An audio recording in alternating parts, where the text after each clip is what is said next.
கூட்டா இருக்கே, நமக்கு சீட்டு கிடைக்கும். நாம தான் ரிசர்வேஷன் பண்ணிருக்கோம்ல. ரிசர்வேஷன்லாம் ஓகே தான். தண்ணியே குடுக்காதவனுங்க சீட்டு கொடுத்துருவானுங்களா? இன்னும் ஒரு போலீஸ் படைய நிக்குதுங்களா? போலீஸ் ஆபீசர் தான் கண்டக்டரா? ம் ம் నువ్వు ఎల్లింది బస్సు దిర என்னடா சொல்றாரு? What's problem sir? నువ్వు యాకే మాట్లాడుతులా மச்சி நீ கொஞ்சம் இரு, நான் சொல்லி புரிய வைக்கிறேன். அதாவது சார், எங்களுக்கு வந்து no Kannada, only Tamil, little English, you talk I talk. என்ன மச்சான் நான் சொல்றது? ನೀವು ಸತ್ಯವಾದಿ ಹೇಳು. ನೀವು ಪಾಕಿಸ್ತಾನಿ ಉಗ್ರವಾದಿ ಏನು? சார் நாங்க தீவிரவாதிகள் இல்ல, நாங்க இந்தியன் நேஷனல்ஸ். சார் நாங்க வந்து காங்கிரஸ், கம்யூனிஸ்ட், பிஜேபி, நாங்க டீசன்ட் பார்ட்டி சார். சார் நான் ఏనేను బ్యాగ్లో ఏనిదే சார் அது வந்து அது வந்து சார் நாங்க என்னன்னா நாங்க ஷூட்டிங் பார்ட்டி சார். షూటింగ్ நீ உப்ராதேனோ ஐயோ இல்ல சார், நான் சொல்றது கேளுங்க. அரெஸ்ட் ಮಾಡಿ அந்த ஷூட்டிங் இல்ல Arrest சார். ಮಾಡಿ. சார் இது shooting, marriage shooting sir. we are innocent sir. ஏய் தேவையில்லாம எதுக்கு பேசுற? ஏதோ பணத்தை கொடுத்து கரெக்ட் பண்றா. Sir I videographer, this my assistant. ஐயோ இது எப்பறா சொல்லி புரிய வைக்கிறது? எனக்கும் சார் நான் வந்து ಎಲ್ಲಿ ಬಾರೋ. ஆ.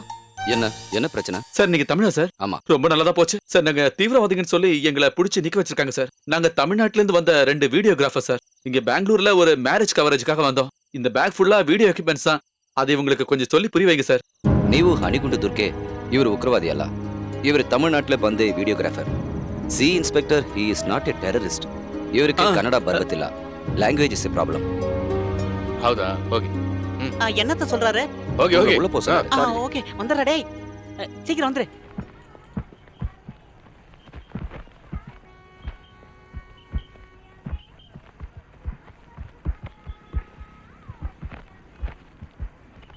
இந்த நன்றியை மறக்கவே மாட்டேன் சார்.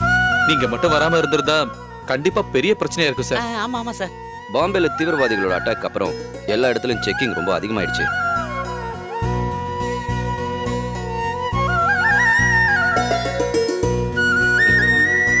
எந்த ஊருக்கு போறீங்க? நாங்க 2 பேரும் சென்னைக்கு போறோம் சார். என் பேரு சதீஷ். நாங்க ஒரு ஸ்டுடியோ நடத்திட்டு இருக்கேன். இது என் அசிஸ்டன்ட் சுந்தர். ஸ்டுடியோவை கம்ப்ளீட்டா மேனேஜ் பண்றது நான் தான். எடிட்டிங், கிராபிக்ஸ், டிசைனிங் எல்லாத்தையுமே பிச்சு உதறிடுவேன். நான் இல்லனா ஸ்டுடியோவே இல்ல சார். என்ன நான் சொல்றது? நானும் சென்னை தான். என் பேர் சுரேஷ். நீங்க என்ன பண்றீங்க சார்? பிசினஸ் பண்ணிட்டு இருக்கேன்.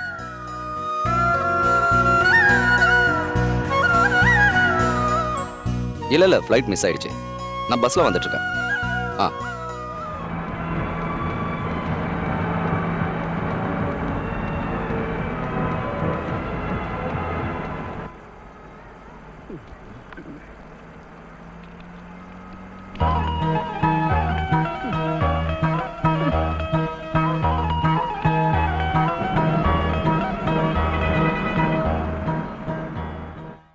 பேக மேல வச்சுட்டு கொஞ்சம் ஃப்ரீயா இருக்கலாம்ல?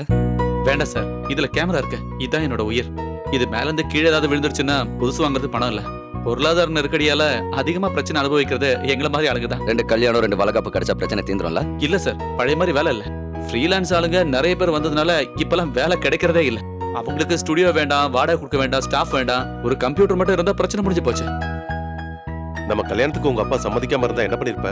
நான் உயிரோடவே இருந்திருக்க மாட்டேன். அந்த மாதிரி எல்லாம் பேசாத செல்லம். தெய்வீக காதல்.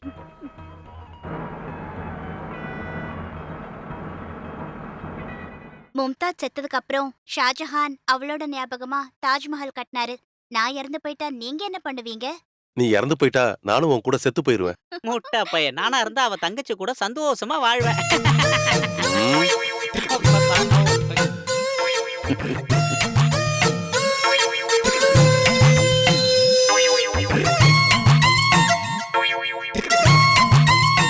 என்னாச்சு, தூக்கம் வரலையா?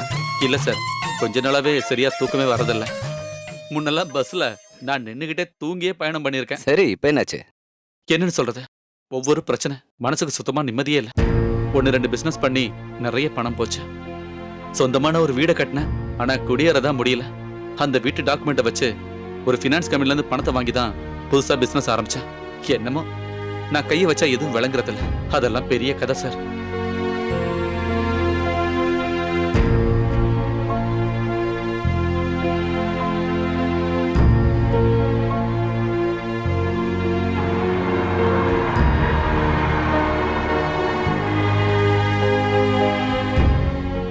உங்களுக்கு தூக்கம் வரதா இருந்தா தூங்குங்க. ராத்திரி பயணத்துல நானும் தூங்குறது இல்ல. இந்த டிரைவர் தூங்கிட்டான்னு வைங்க, இல்ல நான் தூங்குறதுனாலே ஒண்ணு ஆக போறது இல்ல. சொல்ல போனா நம்ம 2 பேருமே இன்னைக்கு தூங்க போறது இல்ல. சரி, நம்ம 2 பேரும் தூங்காம முழிச்சிட்டு இருக்கிறதுனால ஏதாவது பேசிட்டு இருக்கலாமே? கண்டிப்பா சார். நீங்க தப்பா நினைக்கலனா உங்க பிரச்சனை என்னன்னு என்கிட்ட சொல்லுங்க. பிரச்சனைகளை மத்தவங்க கிட்ட சொல்லும்போது மனசுக்கு ஒரு நிம்மதி கிடைக்கும். சொல்றேன் சார், நான் எல்லாமே சொல்றேன்.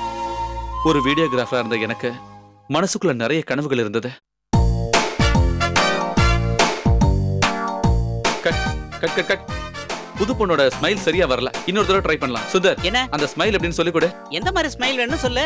டேய், கல்யாணத்துக்கு அடுத்த நாள் புது பொண்ணோட முகத்துல வர அருமையான அந்த புன்சிரிப்பு, அத கொஞ்சம் சொல்லி கொடு. ஓ, அந்த ஸ்மைல் தான் வேணுமா? இதோ இப்ப சொல்லி கொடுத்துறேன். ஓகேவா? டேய் சுந்தர், நீங்க வா. என்ன என்னாச்சு? டேய், இது வாடா புன்சிரிப்பு. இது முதல்ல பவர் ஸ்டார் நடிச்ச படத்துல அவர் சிரிக்கிற மாதிரியே இருக்கு. ஆஹா. நீ கொஞ்சம் காட்டு.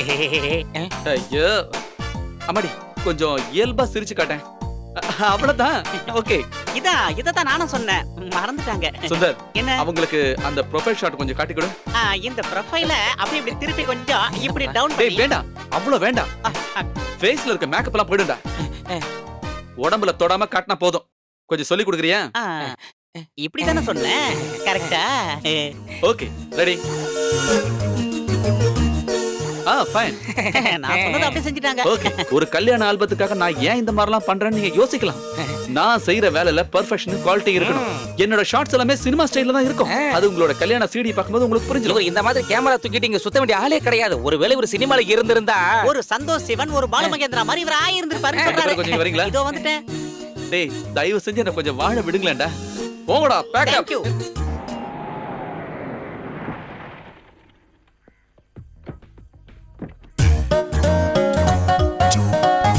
ஏ குமாரே, அந்த மணில ஒரு பஞ்ச குடு. டேய், காலிங் பெல் அமுக்க சொன்னேன்டா. அதுவா புரிகிற மாதிரி சொல்ல வேண்டியதானே? சொல்லிட்டாலும்.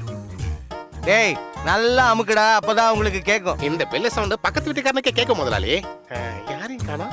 ஏய், யாரு அது? தோ இங்க இங்க இங்க. நீங்களா? வாங்க வாங்க. ரொம்ப அன்போடெல்லாம் வரவேற்காதீங்க, புரியுதா? பாக்கும்போது சிரிச்சு பேசி எந்த பிரயோஜனமும் இல்ல. பணத்துக்கு பணம் தான் வேணும். ஐயா வட்டிக்கு விடுறது புண்ணியத்துக்காக இல்ல, 4 காசு பாக்குறதுக்காக தான். ஆமா, எங்க அந்த ஜெகதீஷ்? முதலாளி ஜெகதீஷ் இல்ல முதலாளி, சதீஷ். அதெல்லாம் எங்களுக்கு தெரியும். கில்லாடி ஆச்சே, பெரிய கில்லாடி. கூப்பிடுங்க அவனை. அவன் தூங்கிட்டு இருக்கான், என்ன எழுந்திருக்க? அது சரி, அவன் நிம்மதியா தூங்குவான். ஏன்னா பணம் கொடுத்தனா தூக்கம் இல்லாம சுத்திட்டு இருக்கேன். கூப்பிடுங்க அவனை, இல்ல உள்ள வந்து நான் கூப்பிடுவா. இல்ல வேண்டாம், நானே அவரை கூப்பிடுறேன். யாருமா? அட, முதலாளியா? என்ன அப்படியே நின்னுட்டீங்க? உள்ள வாங்க, வந்து உட்காருங்க. நான் இங்க ஒண்ணு உட்கார்றதுக்கு வரல. என்கிட்ட ஓவர் ஆக்டிங் காட்டாத என்ன? என் பணம் மேட்டர் என்னாச்சு? அசலு தான் வரல, வட்டியாவது கட்டணும்னு உனக்கு தெரியாது? அண்ணே, அது வந்து இந்த வந்து போயெல்லாம் வேண்டாம். உன்னோட இந்த ஆக்டிங்க பார்த்து எனக்கு சலிச்சு போச்சு. அதெல்லாம் நடக்காது. எனக்கு இன்னைக்கு என் பணம் வேணும். இல்லனா எனக்கு எப்படி வாங்கணும்னு தெரியும். என்ன அந்த மாதிரி செய்ய வச்சிரா.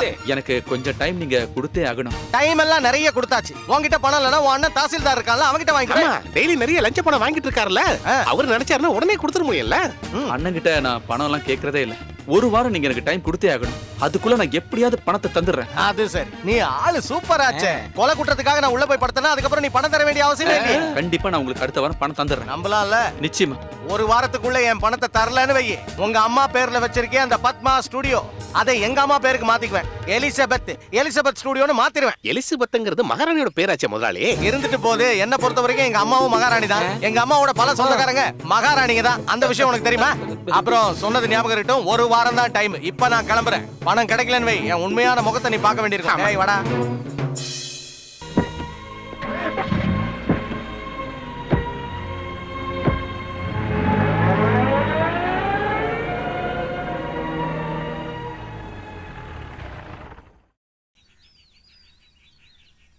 சசியாரு, சசி என்ன? இந்த போட்டோவை இங்க இருந்தா பிரிண்ட் எடுத்து கொடுத்தீங்களா? கொடுங்க சார். இல்ல சார். பொய்யாடா சொல்ற ராஸ்கல். போட்டோல மார்ஃபிங் பண்ணி கல்யாணத்தையாட நிறுத்துறீங்க. இந்த போட்டோல இருக்கிற இவன் யாரா? இது பக்கத்து தெருவுல இருக்கிற கோபால் சார். இந்த ஸ்டுடியோவோட ஓனர் யாரு? அது கேக்குறீங்க? வாயை மூடுடா. சார், எங்க முதலாளி பேரு சதீஷ். இவனை நாங்க கூட்டிட்டு போறோம். அந்த ஆள் வந்தா ஸ்டேஷனுக்கு வர சொல்லு. ஏய், சீக்கிரம் வர சொல்லுமா அவரை.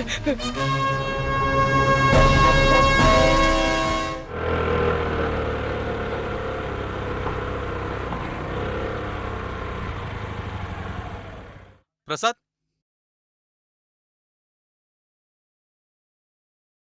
என்னடா, என்ன விஷயம்? மொத்தமா பிரச்சனை ஆயிடுச்சு.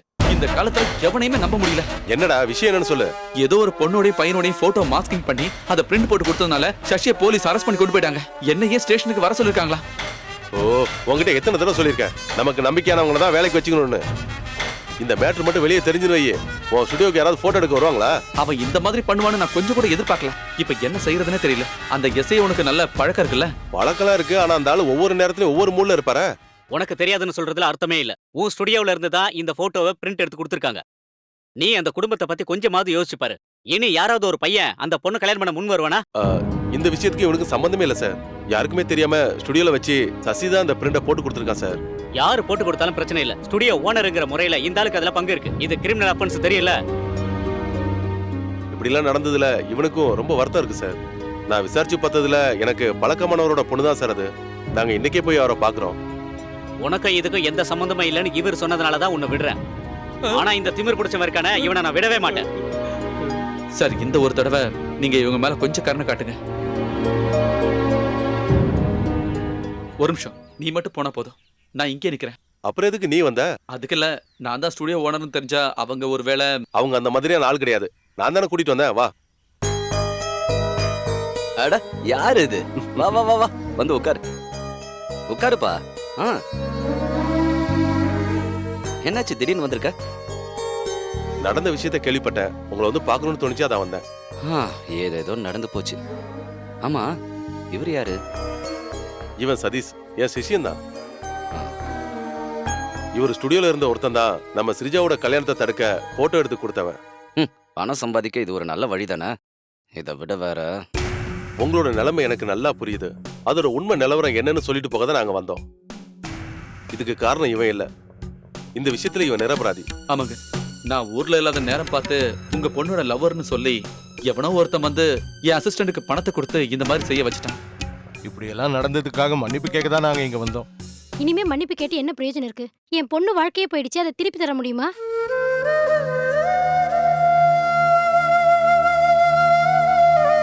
உங்களுக்கு ஏற்பட்ட பாதிப்புக்கு நான் என்ன சொன்னாலும் அதுக்கு பரிகாரம் ஆகாதுன்னு தெரியும். இருந்தாலும் சொல்றேன், நான் மாப்பிள்ளையோட வீட்டுக்கு போய் உண்மை என்னன்னு அவருக்கு சொல்லி புரிய வைக்கிறேன். வேண்டாம், அதுக்கு இனிமே அவசியம் இல்ல. அவ பின்னால சுத்தி லவ் பண்ணிட்டு இருந்த ஒரு பையன் தான் கல்யாணத்தை தடுக்கிறதுக்காக இந்த மாதிரி எல்லாம் பண்ணான்னு நான் அவங்க காலை பிடிச்சு கெஞ்சி பார்த்துட்டேன். கேட்கவே இல்ல. என் பொண்ணு எந்த ஜென்மத்துல என்ன பாவம் பண்ணாலும்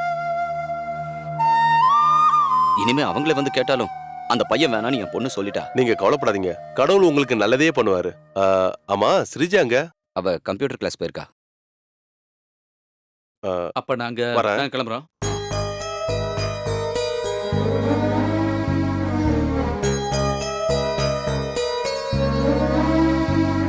என்னம்மா, படிப்புலாம் எப்படி போயிட்டு இருக்கு? நல்லா போயிட்டு இருக்கு. நீ இப்படி ஒரு முடிவு எடுப்பன்னு நான் கொஞ்சம் கூட எதிர்பார்க்கவே இல்லை. நல்ல மனசு இருக்கிறவங்களால தான் இப்படி ஒரு முடிவு எடுக்க முடியும். ஸ்ரீஜா கண்டிப்பா உனக்கு தகுதியான ஒரு பொண்ணு தான். உனக்கு மனைவி ஆகிறதுக்காக தான் அவ கல்யாணம் நின்னு போயிருக்குன்னு நினைக்கிறேன். அந்த பொண்ணை நான் கல்யாணம் பண்ண முடிவெடுத்தது அந்த கல்யாணம் நின்னு போனதுனால இல்ல. அது மட்டும் இல்லாம எனக்கு மட்டும் பிடிச்சா போதாதுல்ல, அந்த பொண்ணுக்கும் அவங்க வீட்டுல இருக்கவங்களும் பிடிக்கணுமே. உனக்கு இது விருப்பம்னா அவங்களுக்கு எந்த பிரச்சனையும் இருக்கிற மாதிரி தோணல. அப்புறம் இந்த விஷயத்தை பத்தி பொண்ணோட அப்பா கிட்ட நான் சொல்லிட்டேன். நீ இன்னைக்கே போய் உங்க அம்மா கிட்டயும் அண்ணன்கிட்டயும் விஷயத்த சொல்லிடு. அவங்களோட முடிவும் என்னன்னு தெரியணும்ல. நீ அந்த பொண்ணை கல்யாணம் பண்ணிக்கிறதுல எனக்கு சந்தோஷம் தான். அந்த பொண்ணோட அப்பா பரமேஸ்வரன் எனக்கு நல்லா தெரியும். நம்ம குடும்பத்துக்கு ஏத்த சம்பந்தம் தான். ஆனா எனக்கு இவனை நினைச்சாதான் பயம். இங்க பாரு, கல்யாணம் முடிஞ்ச அப்புறம் இந்த மாதிரி ஊதாரித்தனமா சுத்திக்கிட்டு இருந்தேன்னு வையே, அதுக்கு கல்யாணமே பண்ணிக்காம இருக்கலாம். அதெல்லாம் கல்யாணத்துக்கு அப்புறம் சரியாயிடுங்க. இவ்ளோ நாளா கல்யாணமே வேண்டான்னு சொன்ன ஆளு இப்போ கல்யாணத்துக்கு சம்மதிச்சது பெரிய விஷயம் தானே. இனிமே 1-2 பேசி குழந்தைனார் கல்யாணம் நிக்க வேண்டாம். நீ சொல்லுவடி. இத பண்றேன் அதை பண்றேன்னு எவ்வளவு பணத்தை அழிச்சிருக்கான் தெரியுமா இவன்? இப்போ ஒரு ஸ்டுடியோ நடத்துறான். கேள்விப்பட்டீங்களா இவன் ஸ்டார்ட் பண்ண வேலைய? அந்த பார்த்த சாரதி இருந்ததுனால போலீஸ் கிட்ட அடி வாங்காம தப்பிச்சான். ஒரு விதத்துல அது நல்லதுதான். அந்த மாதிரி எல்லாம் நடந்ததுனால தானே இவனுக்கு இப்ப கல்யாணம் பண்ணணும்னு ஆசை வந்திருக்கு. என்னம்மா நீங்க இந்த அளவுக்கு அப்பாவியா இருக்கீங்க? இவன் இப்படி ஆனதுக்கு நீங்க தான் காரணம். கல்யாணம் முடிஞ்சதுன்னா எல்லாத்துக்கும் ஒரு மாற்றம் வரும். அப்படிதானடா? ஆமா, அண்ணன் மட்டும் எப்படி இருந்தாரு? அண்ணிய கல்யாணம் பண்ணதுக்கு அப்புறம் தானே மொத்தத்துல அவருக்குள்ளே ஒரு மாற்றம் வந்தது. அப்புறம் நாளைக்கே நீங்க எல்லாருமா சேர்ந்து அவளோட அப்பா கிட்ட பேசணும். பார்த்தாவும் உங்க கூட வருவான். இவர் அர்ஜென்ட் படுறத பார்த்தா நாளைக்கு அந்த பொண்ணை கூட்டிட்டு வந்துருவாருன்னு நினைக்கிறேன். எனக்கு என்னமோ அந்த பொண்ணோட கல்யாணத்தை நிறுத்தினது இவரை தான் இருக்கும்னு சந்தேகமா இருக்கு. பாத்தீங்களாமா?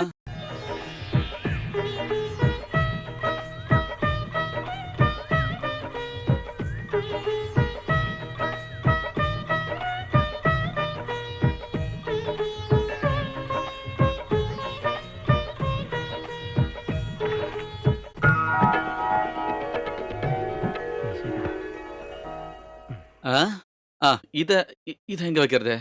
வேண்டாம், இங்க இருக்கட்டும். இந்த கேமரா ஆ ஆ வேண்டாம், இங்க வச்சலாமா? எங்க வைக்கிறது?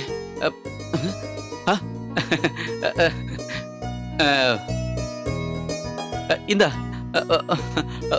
இல்ல கொடு. தேங்க்ஸ். உட்காரு உட்காரு. ஒரு நிமிஷம்.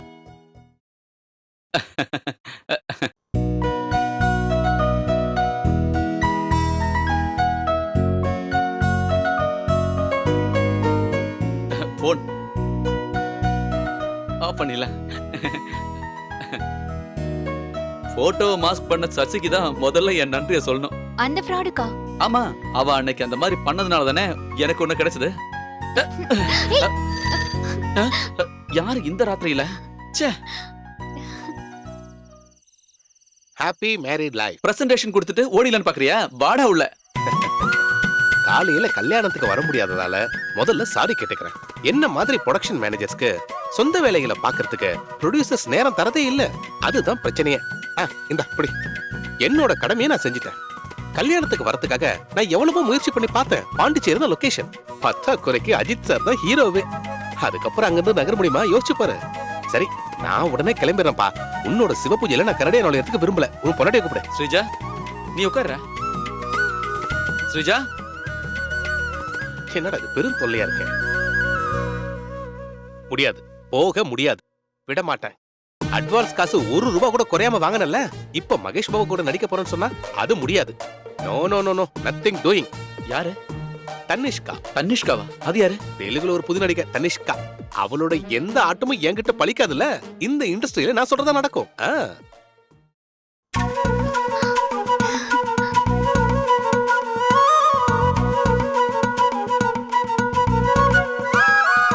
எனக்கு ரொம்ப சந்தோஷமா இருக்குடா.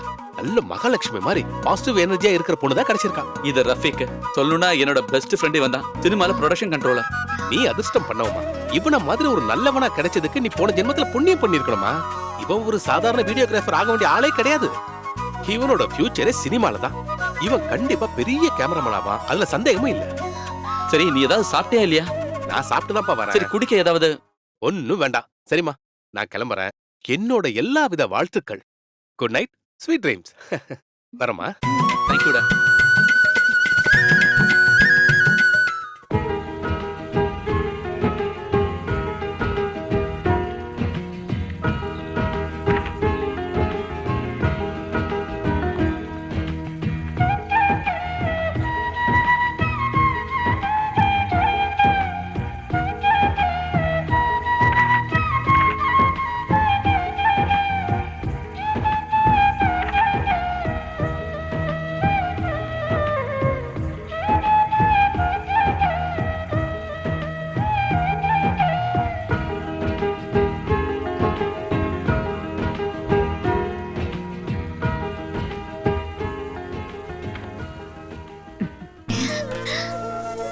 சாப்பாட்டுக்கு அது வேணும் இது வேணும்னு அவ எப்பவும் அடம் பிடிக்க மாட்டான். கருணக்கிழங்கு பொரியலும் ரசமும் இருந்தா போதும், அவனுக்கு அதுவே தாராளம். ஆனா அவங்க அண்ணனுக்கு வாரத்துல ஒரு நாளாவது நான்வெஜ் பண்ணி ஆகணும். இல்லனா இங்க பெரிய பிரச்சனையே பண்ணிடுவான். அவனுக்கு கல்யாணம் பண்ணி வச்சதுக்கு அப்புறம் அந்த தலைவலி எனக்கு இல்ல. அவன் பொண்டாட்டி நல்லாவே சமைப்பா. நான்வெஜ் செய்யறதுக்கு எனக்கு தெரியாதே. பொம்பளை பசங்க எல்லாமே கத்துக்கணும். நான் கல்யாணம் முடிச்சு இந்த வீட்டுக்கு வரும்போது என்னோட மாமியார் இந்த வீட்டுல இருந்தாங்க. அவங்க என்கிட்ட சொன்ன விஷயம் என்ன தெரியுமா? கல்யாணம் முடிஞ்சு ஒரு வீட்டுக்கு வர பொண்ணு தெரிஞ்சுக்க வேண்டிய விஷயம் புருஷனுக்கு என்னென்ன பிடிக்குங்கிறதுதான். வாய்க்கு ருசியா புருஷனுக்கு பிடிச்சதை செஞ்சு பரிமாறினா குடும்பத்துல பல பிரச்சனைகள் வராதுன்னு அவங்க சொல்லுவாங்க. இவங்களோட அப்பா சாகுற வரைக்கும் நான் அந்த மாதிரி தான் செஞ்சேன். நீயும் அதை எப்பவும் ஞாபகத்துல வச்சுக்கோ. சதீஷ் ரொம்ப பாவம். யார் என்ன சொன்னாலும் அதை அப்படியே நம்புவான். தேவையில்லாம எல்லா பிரச்சனைகளையும் போய் அவனே மாட்டிப்பான். இதனாலேயே இவங்க 2 பேருக்குள்ள அடிக்கடி சண்டை வரும். இவங்க 2 பேர்கிட்டயும் நான் தான் அவஸ்தைப்பட்டுட்டு இருக்கேன். மூத்தவனுக்கு கல்யாணம் முடிஞ்சு 10 வருஷம் ஆச்சு. அவனுக்கு இன்னும் குழந்தைகளே இல்ல. அந்த துக்கத்தை அவன் மனசுல அடக்கி வச்சிருக்கான். எப்பவுமே அதை வெளியில காட்ட மாட்டான். போய் யாருன்னு பாத்துட்டு வா. அம்மா எங்க? உள்ள இருக்காங்க. நீ வா. ஒரு சந்தோஷமான செய்தி இருக்கு. என்ன கேமராமேன் ரஃபீக்கோட அசிஸ்டன்ட் ஆக்குறேன்னு ரஃபீக் ஃபோன் பண்ணியிருந்தான். இன்னைக்கு ராத்திரியே கோயம்புத்தூர் போகணுமா? என் நேரம் தெளிஞ்சுச்சுன்னு நினைக்கிறேன். அப்போ இன்னைக்கே திரும்பி வர மாட்டீங்களா? இன்னைக்கு கண்டிப்பா திரும்பி வரவே முடியாது. நான் அங்க போனோன்னு உனக்கு ஃபோன் பண்ணிடுறேன். அப்புறம் இந்த விஷயம் இப்ப அம்மாவுக்கு தெரிய வேண்டாம். ஏன்? சினிமா வேலைக்கு தான் நான் போறேன்னு தெரிஞ்சா நான் ஸ்டுடியோ பார்க்காம ஊரை சுத்திட்டு இருக்கேன்னு அம்மா சண்டை போடுவாங்க. ஐயோ, பொய் சொல்லி போறீங்கன்னு தெரிஞ்சா அத்தை என்ன பத்தி என்ன நினைப்பாங்க? அதெல்லாம் பரவாயில்ல. அம்மாவோட மனசு வருத்தப்படாம இருக்கிறதுக்காக ஒரு சின்ன பொய். நீ வா, பேக் பண்ணலாம்.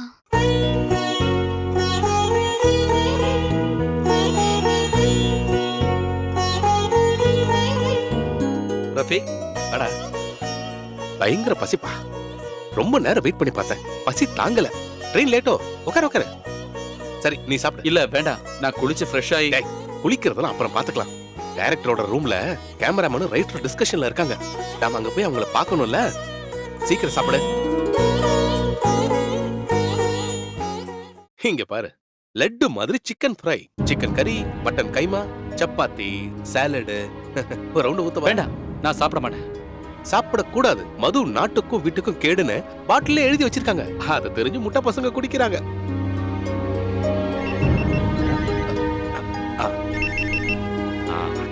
ஹலோ, என்னம்மா சொல்லு.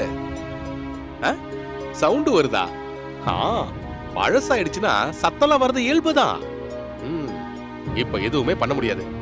ரொம்ப டிஸ்டர்பன்ஸா இருந்தா ஒண்ணு பண்ணு, அதை ஆஃப் பண்ணிட்டு குப்பர் படுத்து தூங்கு. கேக்குறேன். நச்சு குப்பத்துல ரோட்டோரம் படுத்து இருந்த பொண்ணு இப்ப அவளுக்கு ஸ்பிளிட்டேசில வர சவுண்டு அலர்ஜியா இருக்காமா. யாரு? அந்த அசாந்தி வரும்போது காக்காவோட லெக் பீஸ் மாதிரி இருந்தா. ப்ரொடக்ஷன் சாப்பாடை சாப்பிட்டதுக்கு அப்புறம் தான் இந்த கலரு அழகெல்லாம் வந்துச்சு. இங்க பாரு, இந்த ப்ரொடக்ஷன் சாப்பாட்டை 2 வாரம் சாப்பிட்டேன்னா நீ ஷாருக் கான் மாதிரி ஆயிடுவ. சரி, இது எந்த மாதிரி டைப் சினிமா?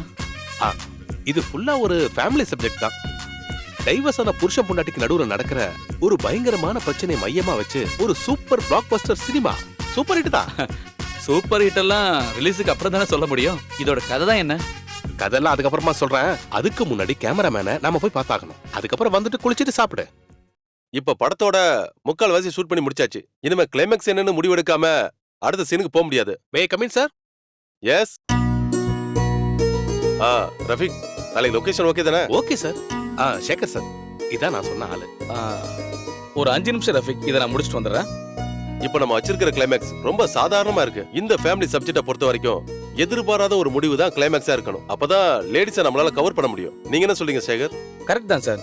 ஸ்ட்ரைட்டா கதை சொல்லிட்டு போறதுல எந்த பிரயோஜனம் இல்ல. ஒரு ட்விஸ்ட் வேணும். அதைத்தான் நானும் சொல்றேன். நீங்க வேற மாதிரி யோசிச்சு பாருங்களேன். 1-2 யோசிச்சிருக்கேன். அதுல பெட்டரானதை இப்ப நான் சொல்றேன்.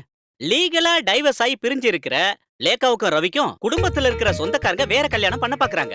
இவங்க 2 பேருக்கும் வேற ஒருத்தர் கூட வாழ்றத பத்தி யோசிக்கவே முடியல. ஆனா அவங்களோட குழந்தை ரவி கூட தான் இருக்கா. குழந்தைய திரும்ப வாங்குறதுக்காக ரேகாவோட அப்பா குடும்ப நல கோர்ட்ல கேஸ் போட்டிருக்காரு. ஆனா குழந்தைக்கு அப்பாவும் வேணும், அம்மாவும் வேணும். இதுக்கு இடையில ரேகாவுக்கு அவங்க அப்பா வேற இடத்துல நிச்சயம் பண்றாரு. ரேகாவுக்கு கல்யாணம் நிச்சயம் பண்ணதை கேள்விப்படுற ரவிக்கு ரொம்ப ஷாக்கா இருக்கு. ரேகா இந்த கல்யாணத்துக்கு சம்மதிப்பான்னு ரவி கொஞ்சம் கூட எதிர்பார்க்கவே இல்ல. 2 பேருக்கும் எதுவுமே செய்ய முடியாத நிலைமை. கல்யாணத்தன்னைக்கு மணமேடையில ரேகா உட்காந்துகிட்டு இருக்கா. பக்கத்துல மணமகன் ஐயரு எதிர மந்திரம் ஓதிக்கிட்டு இருக்காரு. ஆனா ரேகாவோட கண்கள் யாரையோ தூரத்துல தேடிக்கிட்டே இருக்கு. அந்த ஆடிட்டோரியத்துக்கு பின்னால இருக்கிற ரவி ரேகாவை பாத்துக்கிட்டே இருக்காரு. தான் புருஷன் தன்னை தேடி வந்திருக்கான்.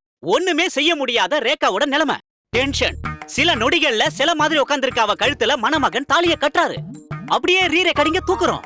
எதுவுமே செய்ய முடியாத ரவி அங்கிருந்து கிளம்புறான். இந்த கிளைமேக்ஸ்ல எந்த புதுமையும் இல்ல. இந்த மாதிரி நிறைய படங்கள்ல வந்திருக்கு.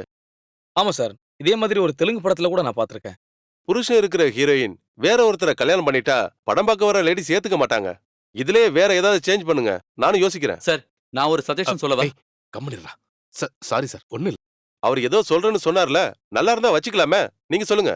கிளைமேக்ஸோட சிச்சுவேஷன் அதே தான் சார். மணமேடையில உட்கார்ந்து இருக்கிற ஹீரோயின் கல்யாண மண்டபத்துல முதல் புருஷன் இருக்கான்.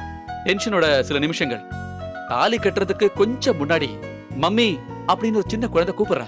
ஹீரோயின் பார்க்கும்போது அது தன்னோட குழந்தை தான். மம்மி டாடி வந்திருக்காங்க. நீங்க வாங்க நம்ம டாடி கிட்ட போலான்னு சொல்லி இந்த ஹீரோயினிய மண்டபத்துல இருக்கிற புருஷன் கிட்ட இந்த குழந்தை கூட்டிட்டு போகுது. அங்க வச்சு அவங்க ஒண்ணா சேர்றாங்க. அதுக்கப்புறம் சென்டிமெண்ட்ஸோட சில நிமிஷங்கள், குடும்பமே ஒண்ணா சேருது. அங்க இருக்கிறவங்க எல்லாருமே சந்தோஷப்படுறாங்க.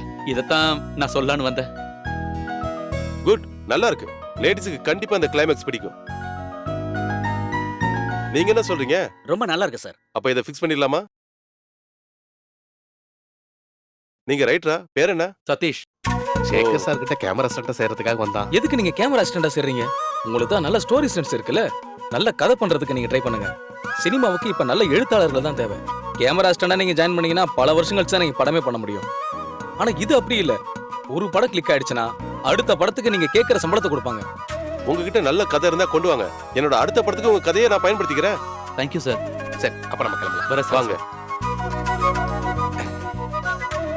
இங்க பாரு, நான் கடைசியா சொல்றேன், இனிமே வீடியோ கேமராவையோ இல்ல ஸ்டில் கேமராவையோ உன் கையில எடுக்கவே கூடாது. மூவி கேமரான்னு சொன்ன மூக்கு அப்படியே உடைச்சிரும், தெரிஞ்சுக்க. ஆமா, ஏன்?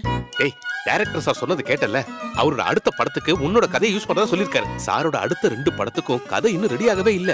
நீ சீக்கிரமா போய் 2-3 கதையை ரெடி பண்ணி சார் கிட்ட வந்து சொல்லு. எவ்வளவு பணம் கிடைக்கும் தெரியுமா உனக்கு? ஒரு படம் மட்டும் ஹிட் ஆயிடுச்சுன்னு வையே, அப்புறம் லட்சக்கணக்கில் கொண்டது உன் கால்ல கொட்டுவாங்க. 1-2 கதையோட சில ஐடியாஸ் மட்டும் என்கிட்ட இருக்கு. நீ ஐடியா பண்ணுவியோ பண்ண மாட்டியோ, சீக்கிரமா கதையை ரெடி பண்ணிடு. சரி, திரும்ப போறதுக்கு ராத்திரி ஏதாவது ட்ரெயின் கிடைக்குமா? ஒரு ராத்திரி கூட அவளை உன்னால பிரிஞ்சு இருக்க முடியல. நீ அதிர்ஷ்டம் பண்ணவுண்டா. மகாலட்சுமி மாதிரி ஒரு பொண்ணு கிடைச்சிருக்கா. ஆனா என் நிலைமைய கொஞ்சம் யோசிச்சு பாரு. சண்டை போட்டு போன சைராபானு வரலையா? என்னோட எல்லா நம்பிக்கையும் ஒரு நிமிஷத்துல நொறுக்கிட்டாச்சு. என்னாச்சு? அழகான ஹோம் நர்ஸ் வேணும்னு பத்திரிக்கையில நான் ஒரு விளம்பரம் கொடுத்திருந்தேன். அடுத்த நாள் காலையில அவ திரும்பி வந்துட்டால. பெரிய பிரச்சனை பண்ணாங்களா? பிரச்சனை பண்ணலா, பெரும் பிரச்சனை பண்ணிட்டால. அப்புறம்? என்ன பத்தி உனக்கு தெரியும்ல, அவ வயலண்ட் ஆனா நான் சைலண்ட் ஆயிட்டேன். உன் முதலாளி இல்லையா? எங்க போயிட்டான்? இல்ல, ஒரு வேலை விஷயமா மதுரைக்கு போயிருக்காரு. மதுரைக்கு போயிருக்கானா? பெரிய மதுரை வீரன். யாரை ஏமாத்துற? மதுரைக்கு பக்கத்துல தான் பழனி இருக்கு. அங்க போய் மொட்டை அடிச்சுக்கிட்டு தலையில சந்தனத்தை பூசிக்கிட்டு பர்மனண்டா அங்கேயே இருக்க சொல்ல அவனை. எனக்கு பணத்தை கொடுக்காம ஒளிஞ்சுக்கிட்டு இருக்கான் அவன். இந்த வட்டி வின்சென்ட்டை எவனாலும் ஏமாத்த முடியாது. கரெக்ட். என்ன ராஜா பண்ற? கம்ப்யூட்டர்ல வந்து ஓ, சினிமா பாத்துட்டு இருக்கியா? இது யாரு? புது நடிகை? ஐயோ, இது சினிமா நடிகை இல்லனே, இது மணப்பெண்ணே. இவள நான் போட்டோஷாப்ல ஏத்திக்கிட்டு இருந்தேனே. பஞ்ச பரதேசி. இந்த மாதிரி பொண்ணுங்களை ஷாப்ல ஏத்தி அவங்க வாழ்க்கையை கெடுக்கிறதே உங்களுக்கு வேலையா போச்சுன்னு எனக்கு தெரியும். என்னடா அது கருப்பு பெட்டி மாதிரி இருக்கு? அண்ணா, அது கேமராண்ணே. எவ்வளவு விலை இருக்கு? இது வந்து டிஜிட்டல்னா 1.5 லட்சத்துக்கு மேல இருக்கும். அதை அப்படியே தூக்கு. ஐயோ அண்ணா, அதை கொண்டு போயிடாதீங்க. அப்புறம் போட்டோ எடுக்க வேற கேமரா இல்ல. வேண்டாம், கேமரா இல்லாம போட்டோ எடுத்தா போதும். என்ன முதலாளி? அது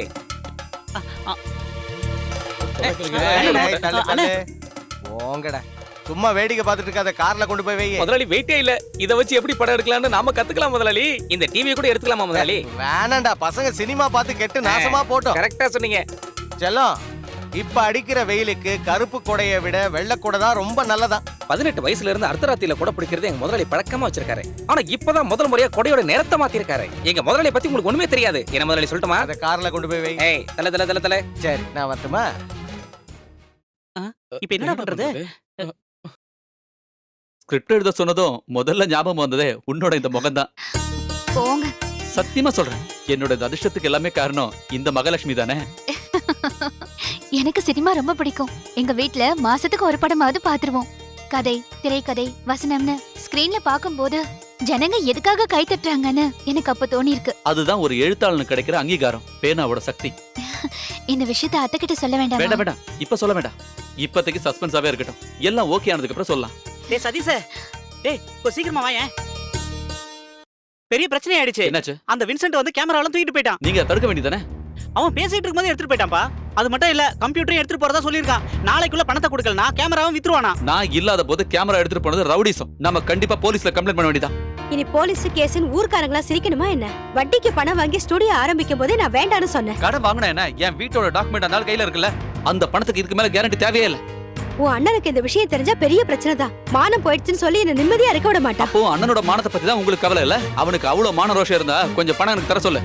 டேய், இதனால வரைக்கும் அவனுக்கு எவ்வளவு பணம் கொடுத்திருக்கான்? இந்த வீட்டோட பாகத்தை வாங்கி நீ புது வீடு கட்டும் போதும் பணம் கொடுத்து உதவினது அவன் தான். உன் வீட்டு வாடகை மட்டும் மாசம் மாசம் நீ வாங்கிட்டு இருக்கல்ல. எனக்கு தெரியுமா, எது செஞ்சாலும் அண்ணன் செய்யறதுதான் சரி. நான் என்ன பண்ணாலும் தப்பு. ஏன்னா அவன் பெரிய தாசுதாராச்சே. உன்கிட்ட நான் என்னன்னு சொல்றது? எனக்கு நீங்க 2 பேருமே ஒண்ணுதான். அவர் இறந்ததுக்கு அப்புறம் ஒல்ல வழக்க தான் நான் ரொம்ப கஷ்டப்பட்டிருக்கேன். அவனுக்கு செஞ்சதை விட உனக்கு தாண்டா நான் அதிகமா செஞ்சிருக்கேன். நீ நேரா ஸ்டுடியோக்கு போ.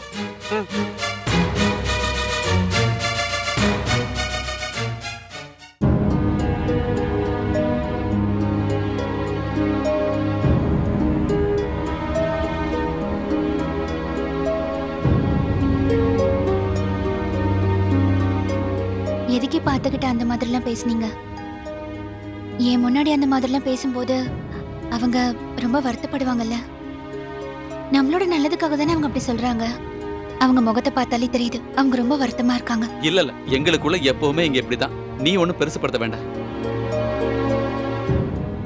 நான் அந்த வின்சென்ட போய் பார்த்துட்டு வந்துடுறேன். இருங்க, அங்க போய் நீங்க தேவையில்லாம பிரச்சனை எல்லாம் பண்ண வேண்டாம். பார்த்தானாவையும் கூட்டிட்டு போங்களேன். ம்.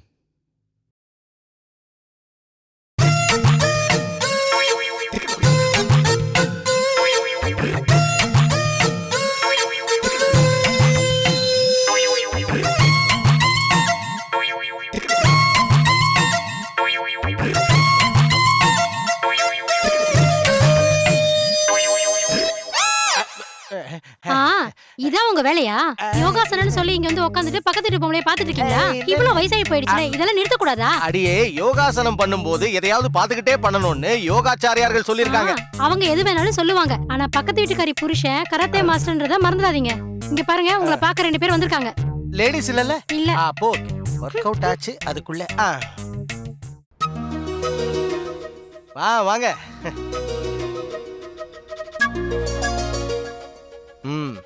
உக்காரு. நான் எதிர்பார்த்தேன் விக்ரமாதித்தனும் வேதாளமும் ஒன்னா சேர்ந்து வருவீங்கன்னு. சொல்றேன்னு தப்பா எடுத்துக்காதீங்க. நீங்க செஞ்சது கொஞ்சம் கூட சரியா இல்ல. நான் இல்லாத போது ஸ்டுடியோக்குள்ள வந்து கேமரா எடுத்துட்டு போயிருக்கீங்களே, இது சரியா? ஏன் தப்புங்கிறியா? தப்புதான் தம்பி, ஏன் தப்புதான். பணத்தை எண்ணி கொடுத்தேன்ல, பணத்தை வாங்க வரும்போது அந்த பழனி முருகனை பார்க்க வர மாதிரியே இங்க வரீங்க. என்ன ஒரு பக்தி, என்ன ஒரு மரியாதை. உன்னோட எந்த பொருளை வேணா எப்ப வேணா எடுத்துக்கலாம்னு எனக்கு கையெழுத்து போட்டு கொடுத்துருக்கல. அப்புறம் என்னடா பெருசா பேசிட்டு இருக்க? இது வெறும் ட்ரெய்லர் மட்டும்தான். பாக்கி பணத்துக்காக ஒரு லாரியை வாடகைக்கு எடுத்துக்கிட்டு உன் வீட்டுக்கே வந்துருவேன். எதுக்கு நான் இப்படி தேவையில்லாம பேசிட்டு இருக்கீங்க? உங்களுக்கு தர வேண்டிய பணத்துக்காக என் வீட்டு டாக்குமெண்ட் நான் உங்ககிட்ட தானே கொடுத்துருக்கேன். டாக்குமெண்ட்டை வச்சுக்கிட்டு என்ன பண்றது? நாக்கு வழிக்கவா? உன் டாக்குமெண்ட்டை வச்சு கோர்ட்டு கேஸ்னு அலையறதுக்கு என்னால முடியாது. கண்டிப்பா அப்படிலாம் நடக்காது. 3 லட்சம் ரூபா வாங்கினதுல அவன் நிறைய பணம் கொடுத்துட்டான்ல, பாக்கியையும் கொஞ்சம் கொஞ்சமா கொடுத்துருவான். அந்த கேமராவை திருப்பி கொடுத்துருங்க, இல்லனா அவன் ஸ்டுடியோல இருக்கிற வேலை எல்லாம் நின்னு போயிடும். நிக்கட்டுங்கிறேன், அப்பதானே என் வேலை நடக்கும். நான் 2 நாள் டைம் தரேன், இல்லனா கேமராவை எவனுக்காவது வித்துருவேன். நீ ஸ்டுடியோல இருந்து துரத்தி விட்டியா அந்த சசி பையன்? அவன் அந்த கேமராவை கேட்டுக்கிட்டே இருக்கான். புதுசா ஸ்டுடியோ ஆரம்பிக்க போறானா? அதோட உன் கதை முடிஞ்சிடும். என் கேமரா அவனுக்கு கொடுத்தீங்கன்னா நீங்க கண்டிப்பா போலீஸ் ஸ்டேஷன் வர வேண்டியிருக்கும். என்னடா பயமுறுத்துறியா? வரட்டும்டா போலீஸ். நான் பார்க்காத போலீஸா? போலீஸ் என்ன தூக்குறதுக்கு முன்னாடி நான் உன்னை தூக்கிடுவேன். அப்ப நீ என்ன ரவுடிசம் பண்ணலாம்னு பாக்குறியா? அப்படிலாம் பண்ணணும்னா நீ இன்னொரு தடவை பிறக்கணும். எங்க அம்மாவும் அப்பாவும் இறந்துட்டாங்களே, இல்லைன்னா ட்ரை பண்ணிருப்பேன். இவனுக்கு கொஞ்சம் டைம் கொடுன்னு உங்ககிட்ட மரியாதையா நான் சொல்லிட்டேன். ஆனா நீ என்கிட்ட ரவுடி மாதிரி பேசுற. உன்னால முடிஞ்சதை நீ செய். வாடா. டேய் இல்லடா, அந்த ஆள் என்ன பண்றான்னு நான் பாக்குறேன். நீ வா. அண்ணே வாடா.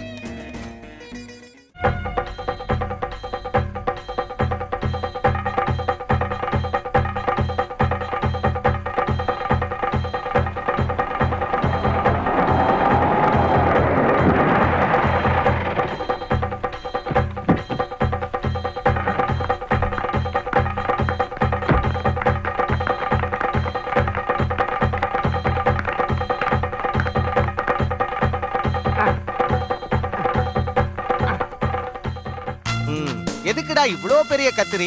இது ஒண்ணும் தையல் கடை கிடையாதே, சின்னதா வாங்க வேண்டியதானே. ஏன் அனாவசியமா செலவு பண்ற? அண்ணா, நான் இத காசு கொடுத்து வாங்கல, பக்கத்து கடையில ஓசில வாங்கினேன். புத்திசாலி பையன், நீ நல்லா வருவடா.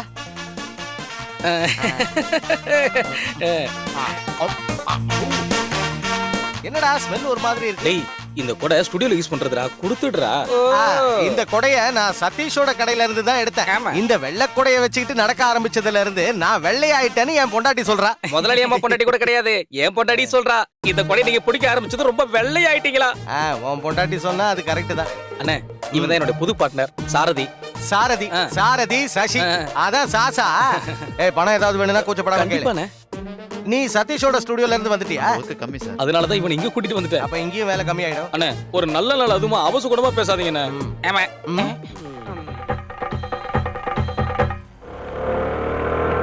ஏய் நீங்க தான் இருக்கியா? மனுஷனா பிறந்தா கொஞ்சமாவது நன்றி வேணும்டா. இவ்வளவு காலமா ஃப்ரெண்ட்ஸா இருந்துட்டு அவங்கிட்ட ஒரு வார்த்தை கூட சொல்லாம வந்துட்டியேடா. இந்த பரதேசி ஸ்டுடியோல வந்து வேலை பார்க்கறதுக்கு உனக்கு கொஞ்சம் கூட வெக்கமா இல்ல? டேய் நான் நீ எதுவும் சொல்ல வேணாம்டா. உன்னோட ஒவ்வொரு தேவைகளையும் சொல்லி அவங்கிட்ட நீ எவ்வளவு பணம் வாங்கியிருக்க ஞாபகம் இருக்கா உனக்கு? உன் பொண்டாட்டி பிரசவத்துல பிரச்சனை வந்து ஐசியூல இருக்கும்போது அவனோட செயினை வித்து தானடா பில்ல கட்டினா. அந்த நன்றியாவது வேணா உனக்கு? இந்த பரதேசியால தானே நம்ம ஸ்டுடியோட பேரை நாசமாச்சு. இதெல்லாம் தெரிஞ்சு கூட நீ வேணாம். இனிமே நீங்க இருக்க வேணாம். வந்து வண்டியில இரு. வா. நான் அவகிட்ட சொல்லிட்டு வந்துடுறேன். யாருகிட்ட சொல்ல போற? வேணாம், எவங்கிட்டே சொல்ல வேணாம். இங்க பாரு, சீக்கிரமா பணம் சம்பாதிக்கணும் ஏதாவது ஐடியா வச்சுக்கிட்டு நீ அவன் கூட இருந்தனா கொஞ்ச நாள் தான். அதுக்கப்புறம் அவன் வெளியில எல்லாம் இருக்க மாட்டான். கண்டிப்பா ஜெயில தான் இருப்பான். நீயும் கூட சேர்ந்து களி தின்னு.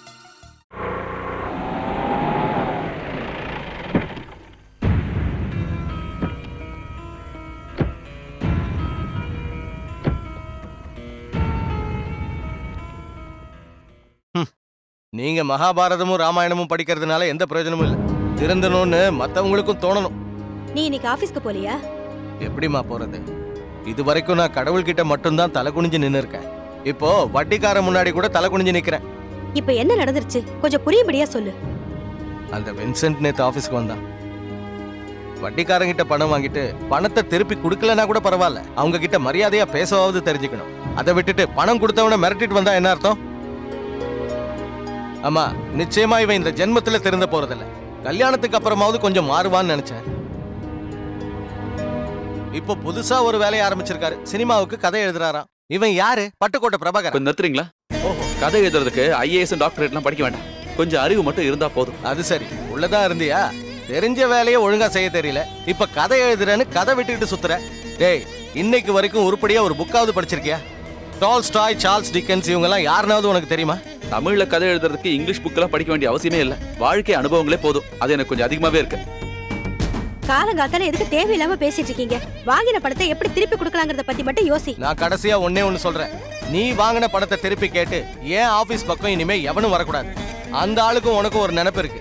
அரசாங்க அதிகாரி தானே, லஞ்சம் வாங்கி நிறைய பணம் வச்சிருக்கானே, கொஞ்சம் கொடுக்க வேண்டியதானேன்னு. டேய், நல்லா விசாரிச்சு பாரு. எவன்கிட்டயும் கை நீட்டி 5 ரூபா கூட லஞ்சம் வாங்காம கிடைக்கிற சம்பளத்துல மானத்தோட குடும்பம் நடத்துறவன் தான் உன் அண்ணன். டேய், பிராக்டிக்கலா நான் ஒரு விஷயம் சொல்றேன். இந்த மாதிரி அந்த ஆளுக்கு வட்டியை கொடுக்காம நீ வாடகைக்கு விட்டுருக்கியா அந்த வீடு, அதை வித்துட்டு அந்த ஆள் கடன் அடைக்க பாரு. நான் ஒரு வீட்டை கட்டி மாசம் 10,000 ரூபாய் வாடகை வாங்குறதா உங்களுக்கு பெரிய பிரச்சனையா இருக்கு. ஆமாண்டா, நீ இப்படித்தானே பேசுவ. நீ ஒரு புது வீடு கட்டுறதுக்காக இந்த வீட்டோட பாகம் வேணும்னு என்கிட்ட கேட்டப்போ கொஞ்சம் கூட தயங்காம நான் உனக்கு பணத்தை கொடுக்கல. அதுக்கப்புறம் அந்த வீட்டை வாடகைக்கு விட்டுட்டு இங்கேயே நிரந்தரமா தங்கிட்ட. நீ புத்திசாலி தான், நான் தான் முட்டாள். அப்படி இருந்தும் என்னையே குறை சொல்ற. பரவாயில்லடா. ஓகே, இத மனசுல வச்சுதான் இவ்வளவு நாள் என்கிட்ட பேசிட்டு இருந்தீங்களா? வேண்டாம், எனக்கு யாரோட ஓசும் தேவையில்லை. நான் இங்க இருந்து போயிடுறேன். இங்க பாருங்க, அவர் அந்த மாதிரிலாம் நினைச்சு சொல்லல. தேவையில்லாம நீங்க இந்த மாதிரிலாம் அர்த்தத்தை கண்டுபிடிக்காதீங்க. வேண்டாம், நான் ஒன்னும் குழந்தை இல்ல. யாரு எதுக்காக பேசுறாங்கன்னு எனக்கு நல்லாவே புரியும். நான் சொல்ல ஏய், நீ எப்ப வந்தாலும் ஏதாவது ஒண்ணு சொல்லி அவனை வேதனைப்படுத்திட்டு தான் போவேன். அவன் பண்ண தப்பதானமா சொன்னேன். நீங்க எப்பவும் அவனுக்கு தான் சப்போர்ட். எனக்கு நீங்க 2 பேரும் எப்பவும் ஒரே மாதிரி தான். அவன் ஜாதகத்துல இப்ப ஒரு பெரிய கண்டா இருக்கு, அதனாலதான் இப்படி பேசிட்டு இருக்கான். நீ இதுக்கெல்லாம் கவலைப்படாத. அவரோட சுபாவமே அப்படிதான். தம்பின்ற உரிமையில தான் இப்படி எல்லாம் பேசிட்டு இருக்காரு. கொஞ்ச நேரம் ஆனதும் தனியா உட்காந்து வருத்தப்பட்டு இருப்பாரு.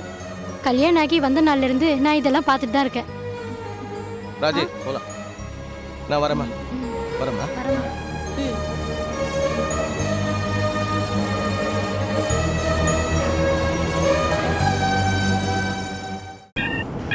டேய், இந்த வாரம் ஸ்கூல் திறந்துருவாங்க. இவ்வளவு நாளா இந்த ஊருக்குள்ள அதிகமான பாஸ்போர்ட் சைஸ் போட்டோஸ் ஆர்டர் கிடைச்சது பத்மாஸுக்கு தான். இந்த முறை ஸ்கூல் காலேஜ் எல்லாத்துலயும் ஏறி இறங்கி எல்லா ஆர்டரையும் நாம தான் வாங்கணும். நீ கவலைப்படாத மச்சி. ஸ்கூல் காலேஜ் எல்லாம் திறக்கட்டும். நான் ஃபுல் டைம் அது முன்னாடி தான் நிப்பேன். மேக்ஸிமம் டிஸ்கவுண்ட் கொடுத்து ஒர்க்கை பிடிச்சி அந்த 10 மாசம் மூடி ஆகணும். ஒரு ஸ்டுடியோ முன்னேறணும் அப்படின்னா ஸ்கூல் ஒர்க்கை பிடிச்சா மட்டும்தான் முடியும். அதை நீ மறந்துடாத. இனிமே பொம்பளை பிள்ளைங்க போட்டோவெல்லாம் மாஸ் பண்ற வேலையை வச்சுக்காத.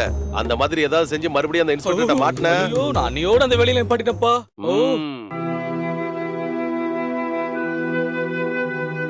ஒவ்வொரு பிரச்சனையும் வரும்போது நீங்க இந்த மாதிரி ஆயிடக்கூடாது. பிரச்சனையில இருந்து எப்படி வெளியில வரலான்னு தான் நீங்க யோசிக்கணும். என்ன பண்றதுன்னு தெரியல.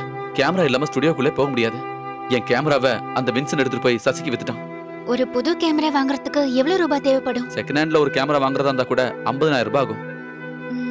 அப்படின்னா என்கிட்ட இருக்கிற நகையை வித்து செகண்ட் ஹேண்ட்ல ஒரு கேமரா வாங்கிடலாம். வேண்டாம், உன் வீட்ல இருந்து கொடுத்த நகையை அடமானம் வச்சு ஒரு கேமரா வாங்குறது சரியில்லை. இனிமே உண்டு எந்தெல்லாம் சொல்லாதீங்க. அது நம்மளோடதுங்க.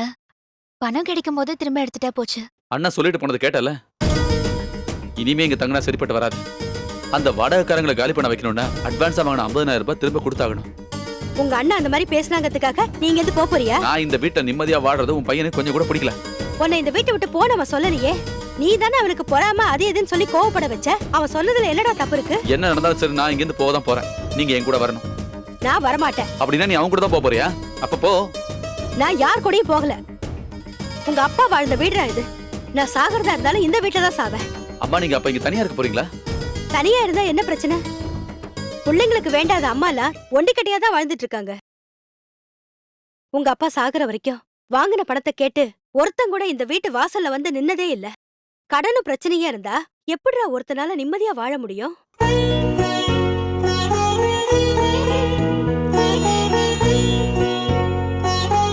உன் அண்ணன் சொல்ற மாதிரி அந்த வீடை வித்தாவது உன் கடனை கொடுத்து முடிச்சிரு. நல்ல காலம் வரும்போது வீடெல்லாம் தானா தேடி வரும். அத்தை சொல்றதாங்க சரி. ஒரு வீடு வேணும்னா திரும்ப கட்டலாமே. அத கண்டிப்பா கடவுள் நடத்துவாருங்க.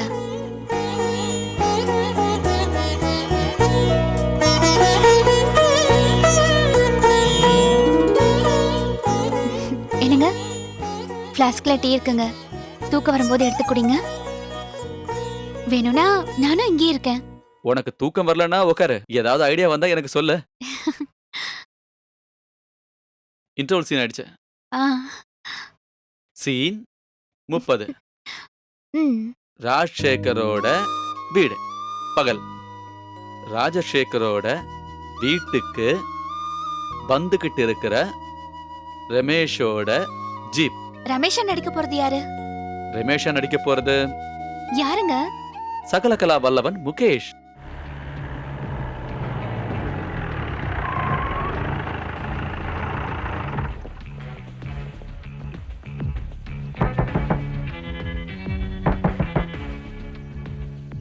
என்னையா உள்ள இருந்து எந்த சத்தமும் காணோம்? உள்ளதான் சார் இருப்பான். திருட்டு பசங்களாச்சே. யோ ராஜசேகர், நான் ஃபுட் இன்ஸ்பெக்டர் ரமேஷ் வந்திருக்கேன். கதவை திறக்கறியா இல்ல உடைக்கட்டுமா? சீன் சரியா வரல. டயலாக் இன்னும் கொஞ்சம் ஷார்ப்பா இருக்கணும்.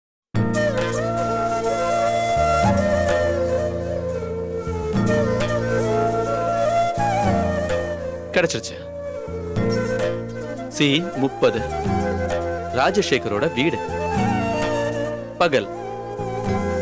ராஜசேகரோட வீட்டுக்குள்ள வந்துகிட்டு இருக்கிற ரமேஷோட ஜீப். வணக்கம் முதலாளி. யார் நீங்க? ஐயோ, என்ன தெரியலையா? நான் தாங்க ரமேஷ். ஆமாங்க. ஆ, பாட்டு கவிதைலாம் எழுதுற ரமேஷ் தானே? கவிதை தான் இப்ப செத்துக்கிட்டே இருக்க. அது கவிதா இல்லையே, செத்தது சங்கீதா தானே? ஆமா, சங்கீதமும் இப்ப கொஞ்சம் கொஞ்சமா செத்துக்கிட்டு தானே இருக்கு. விஸ்வநாதனும் ராமமூர்த்தியும் போட்ட சங்கீதம் இப்ப எங்க இருக்கு? எல்லாம் போச்சுல. முதலாளி, நீங்க மொத்தமா குழம்பி போயிருக்கீங்க. உங்களுக்கு எங்களை பத்தி சரியா தெரியலன்னு நினைக்கிறேன். நான் கவிஞர் ரமேஷ் இல்ல, சாதாரண ரமேஷ். இவங்க அப்பா பணக்காரரா இருந்தோம், இவனோட பேரு பிச்சை. ஆமா. பிச்சையா? பேரை கேட்டா எல்லாருக்கும் கொஞ்சம் கேவலமா தான் தோணும். இது சாதாரண பேர்ல, கடவுளோட பேரு. நாங்க எஸ்ஆர் மசாலா பவுடர் கம்பெனிக்காரங்க. ஓஹோ, எஸ்ஆர் மசாலா கேட்டிருக்கேன். நாங்க இப்ப பயன்படுத்துறது நாராயணா மசாலா தான். அத கொஞ்சம் மாத்தி எங்களோட இந்த அருமையான எஸ்ஆர் மசாலாவை பயன்படுத்தி பாருங்களேன். குவாண்டிட்டி கம்மி, குவாலிட்டி அதிகம். குழம்புல இருக்கிற மஞ்சள் கலர் மாதிரி சிகப்பு கலர் கிடைக்கும். இது என்னது, மசாலாவோட சாம்பிளா? இல்ல, உங்க கடையில இருந்து வாங்கின பிரேக்ஃபாஸ்ட் தான். சாப்பிட நேரம் கிடைக்கல, அதனால பார்சல் வாங்கிட்டு வந்துட்டோம். அடடா, அது இப்ப ஆறி போயிருக்குமே. சூடா சாப்பிட்டா தானே அது டேஸ்டா இருக்கும். வாங்க, உள்ள உட்கார்ந்து சாப்பிடலாம். அதெல்லாம் வேண்டாம் முதலாளி, நாங்க போகும்போது வண்டியில உட்கார்ந்து சாப்பிட்டுக்கிறோம். அது சரி, உங்க மசாலால என்ன மாயம் சேர்க்கறீங்க? ஐயோ, மாயம்லாம் எதுவுமே இல்ல. எங்களுது சுத்தமான மசாலா. அதனாலதான் உங்க வியாபாரம் இன்னும் முன்னுக்கு வரல. படம் பண்றது தப்பு இல்லையா முதலாளி? என்னையா குற்றம்? மாயம் இல்லனா இந்த காலத்துல மனுஷனே இல்ல. மாயம் சேர்க்காம வியாபாரம் பண்ணனு வையே, உருப்படவே முடியாதியா. ஐயோ முதலாளி, அது பாவம், தப்பு இல்லையா? ஒரு பாவம் இல்லையா. நாம கொடுத்த சாப்பாடை சாப்பிட்டுட்டு எவனும் உடனே சாகாம இருந்தா போதும். அப்போ உங்க ஹோட்டல்லயே கலப்படம் பண்றீங்களா? மாயம் சேர்க்காம எப்படியா வியாபாரம் பண்ண முடியும்? முட்டா பாயில. என் பேர் அது இல்ல முதலாளி, பிச்சை. ரெண்டு ஒண்ணுதாடா பிச்சை.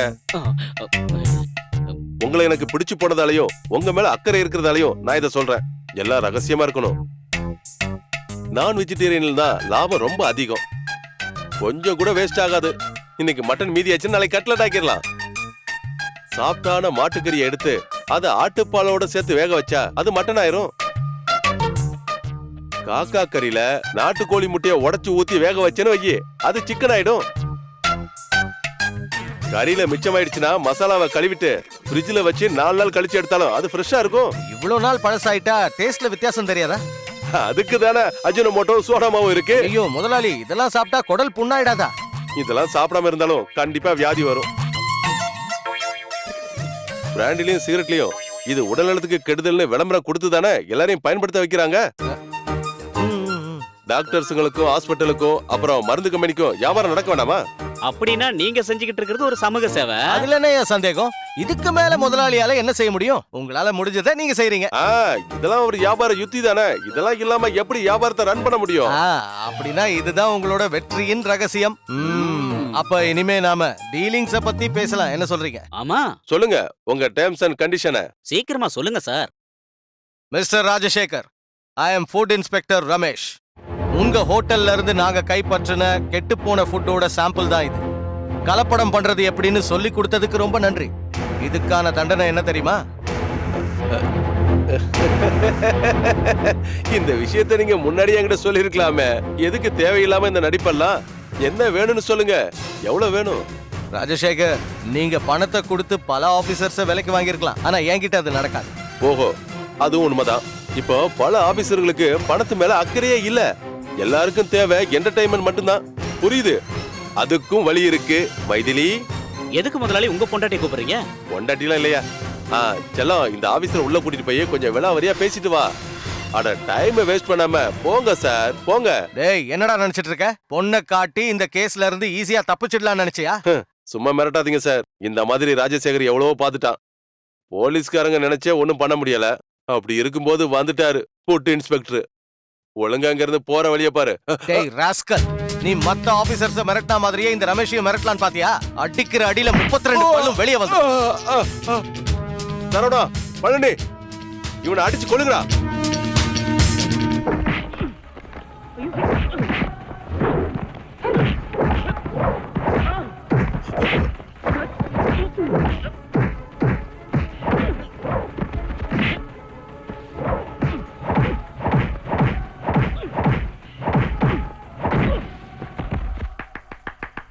உனக்கு இந்த சீன் பிடிக்கலையா?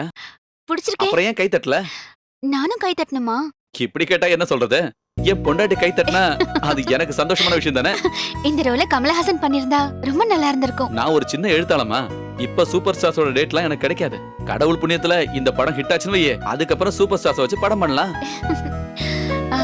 இங்கதான் இன்டர்வல் வர போகுதா? இதுதானே இன்ட்ரோலுக்கு ஏத்த இடம். அதனால இங்கேயே இன்ட்ரோல் வச்சிடலாம்.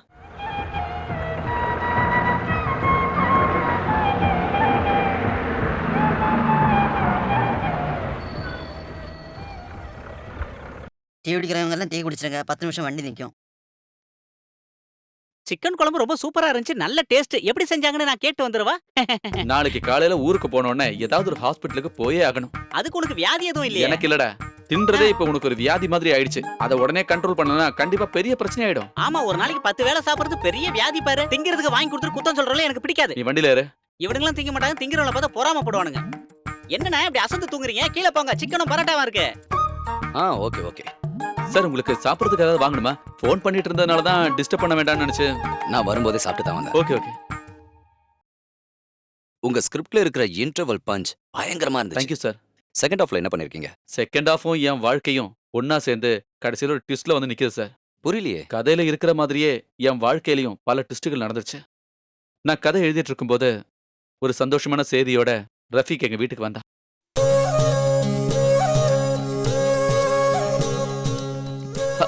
என்ன ரஃபீக் திடீர்னு வந்திருக்க? முதல்ல என்னோட வாழ்த்துக்களை சொல்லிக்கிறேன். என்னோட வாழ்த்துக்கள் பூச்செண்ட இந்த கைக்குலுக்கல் வழி உனக்கு கொடுக்கறேன்.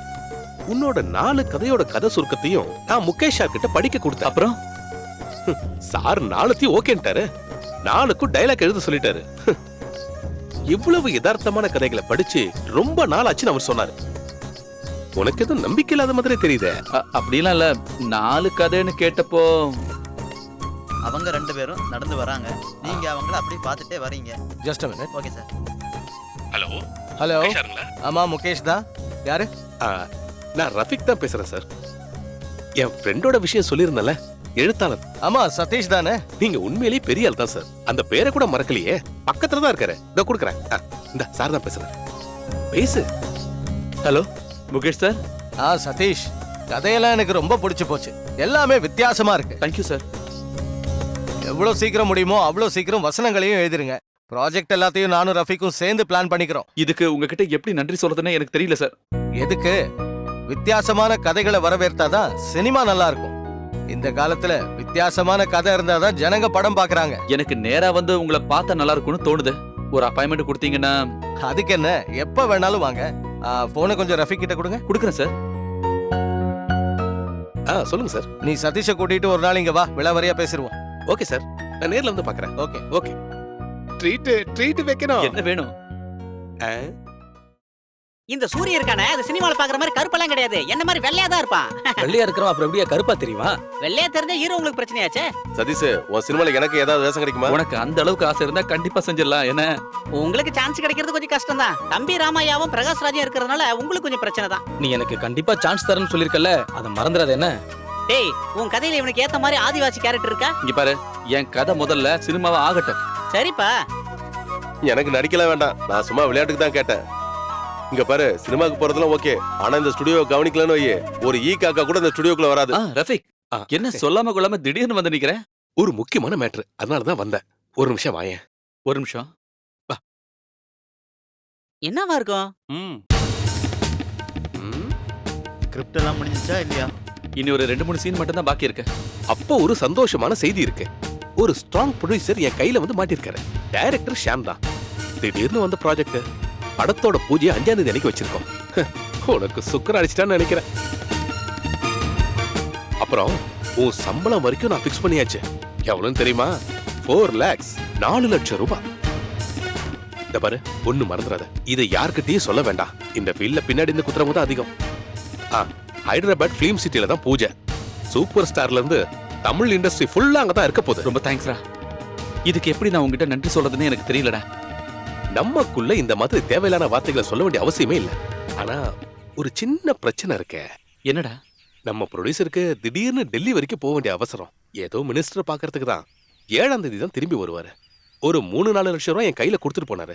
அவரு இங்கதான் இருக்க போறாருன்னு நினைச்சு ஒரு 2-3 பேருக்கு அட்வான்ஸ் கொடுத்துட்டேன். இப்ப என்னடானா ஒரு சின்ன அமௌண்ட்டுக்கு ஷார்டேஜ் ஆயிடுச்சு. நான் இந்த விஷயத்தை அவர்கிட்ட சொல்லும் போது எப்படியாவது அட்ஜஸ்ட் பண்ணிக்கோன்னு சொல்லிட்டாரு ப்ரொடியூசர். நான் எங்க இருந்து நான் கொடுக்கறது? எவ்வளவு ரூபாய் தேவைப்படும்? ஒரு 4 லட்சம் ரூபாய் அது தேவைப்படும். கார்த்திக்கும் சின்மையும் பாடணும்னா ஸ்பாட்ல பேமெண்ட் கொடுக்கணும். இப்ப என்ன பண்றதுன்னு எனக்கு புரியலடா. 2 நாளைக்கு அட்ஜஸ்ட் பண்ற மாதிரி ஏதாவது வழி இருக்கா? இவ்வளவு பெரிய அமௌண்ட்டை நான் யார்கிட்ட போய் கேக்குறது? அதுவும் கரெக்ட் தான். பூஜையை மாத்தி வைக்கணும்னு சொன்னா அது அபசகனம் ஆயிடும். அதுவும் இல்லாம நீ முதல்ல கதை வசனம் பண்ற படம். பூஜை நடக்காம போயிடுச்சுன்னா நீ ராசி இல்லாதவனு இந்த இண்டஸ்ட்ரி பூரா பரவிடும். நீ கவலைப்படாத, கொஞ்சம் ட்ரை பண்ணி பாரு. நானும் பாக்குறேன். இது நடக்கலன்னா நம்ம தழி எடுத்து சரியில்லைன்னு நினைச்சுக்க வேண்டியதான். அப்புறம் கூப்பிடுறேன். ஹலோ, சார், நான் அப்புறம் கூப்பிடுறேன் சார். டெல்லியில இருந்து ப்ரொடியூசர், நம்ம அப்புறம் பார்க்கலாம்.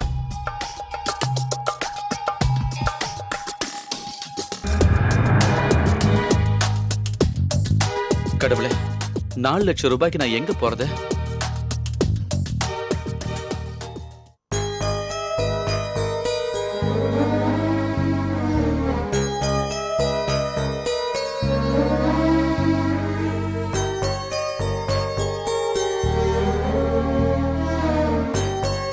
என்னங்க என்ன யோசிச்சுட்டு இருக்கீங்க?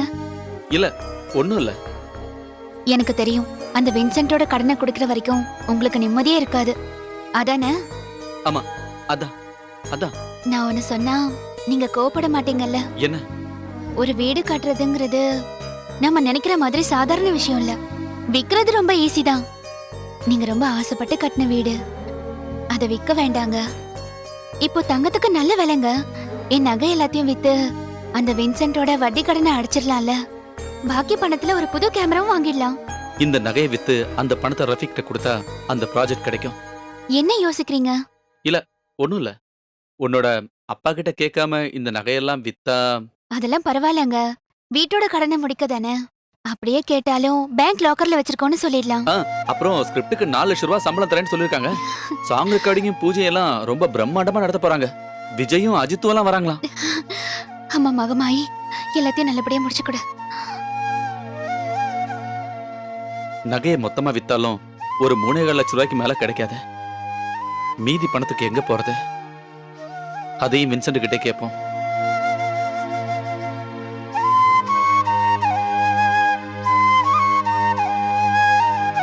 கடவுள் புண்ணியத்துல இந்த ப்ராஜெக்ட் ஜெயிச்சா எனக்கு கண்டிப்பா நிறைய ப்ராஜெக்ட்டுங்க வரும்.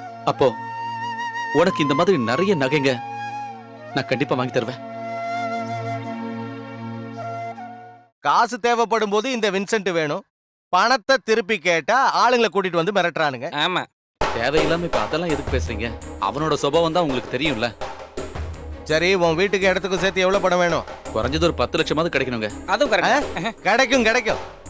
அதிகமா போனா ஒரு 5 லட்சம் கிடைக்கும். 5 லட்சமா? டேய், அந்த பிரச்சனை வந்ததுக்கு அப்புறம் எதுக்கும் எந்த விலையும் இல்லடா. அந்த பிரச்சனையா?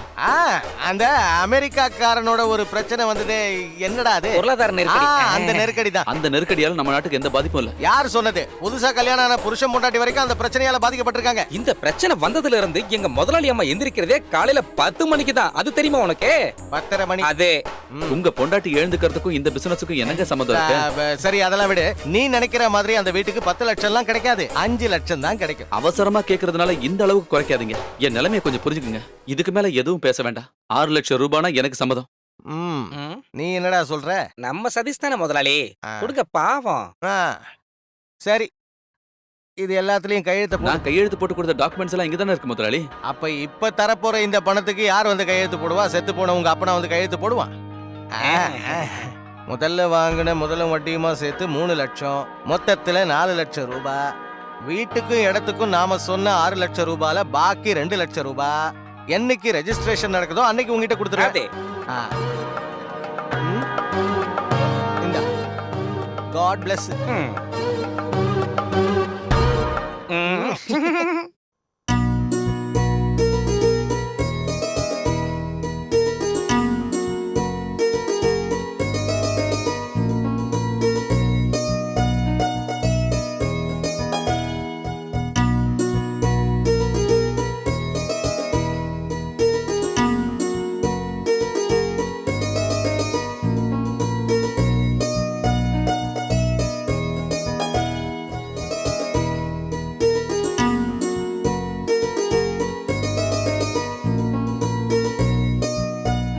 ஹலோ ரஃபீக். என்னடா, நான் சொன்ன விஷயம் நடக்குமா இல்லையா? ப்ரொடியூசர் கூப்பிட்டு இருந்தாரு, நான் மேனேஜ் பண்ணிக்கிறேன்னு சொல்லிட்டேன். நான் ஒருத்தர்கிட்ட பணத்தை கேட்டிருக்கேன். அவரோட பொண்ணோட கல்யாணத்துக்கு நகை வாங்குறதுக்காக வச்சிருக்க பணமா 7ஆம் தேதி திரும்ப கொடுத்துறேன்னு நான் சத்தியம் பண்ணிருக்கேன். ப்ரொடியூசர் வந்துட்டாருன்னா பேங்க் வரைக்கும் போனாலே போதும். வேணும்னா அந்த 4 லட்சம் ரூபாய்க்கு ஒரு சின்னதா இன்ட்ரெஸ்ட் வாங்கி கொடுத்துறேன். அவரு நாளைக்கு காலையில பணத்தை கொடுத்துறேன்னு சொல்லியிருக்காரு. கிடைச்சது நான் ஃபோன் பண்றேன். எங்க நான் வரணும்னு சொல்றியோ அந்த இடத்துக்கு நான் உடனே வந்துடுறேன். சரி சரி சரி, நாளைக்கு பார்க்கலாம். ஓகே.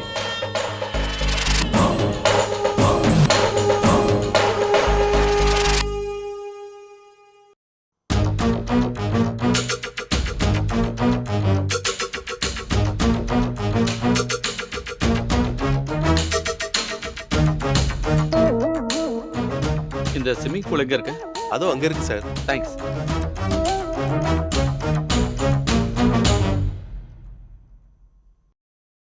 ரஃபீக் வாடா. நீ வராம நான் ரொம்ப டென்ஷனாவே இருந்தேன். உட்காரு. இவ்வளவு நேரம் நான் ஃபிலிம் சிட்டில தான் இருந்தேன். நாளைக்கு பூஜை வேலை எல்லாம் நடக்குதுல்ல. ப்ரொடியூசர் என்கிட்ட என்ன சொன்னார் தெரியுமா? உனக்கு ஏசி ரூம் தான் கொடுக்கணுமா. ஏசி ரூம்ல படுக்கிறதால உனக்கு சைடு எஃபெக்ட்லாம் வராதுல்ல. ஏசி எல்லாம் வேண்டாண்டா. இன்னையில இருந்து நீ ஏசி ரூம்ல தான் தங்கணும். ஏசி ரூம்ல படுக்கலன்னா சினிமால உன்னை யாரும் மதிக்க மாட்டானுங்க.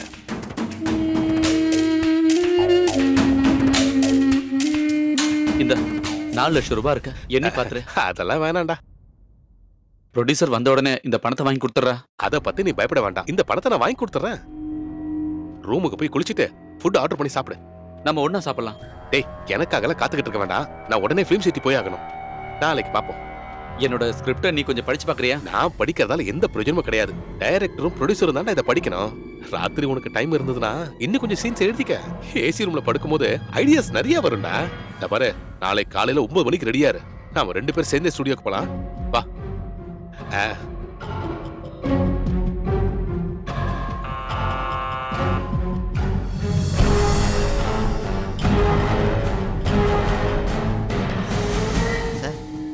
ரஃபீக் எழுந்திருச்சுட்டாரா? அவர் நேத்தே ரூம் வெக்கேட் பண்ணி போயிட்டாரு சார்.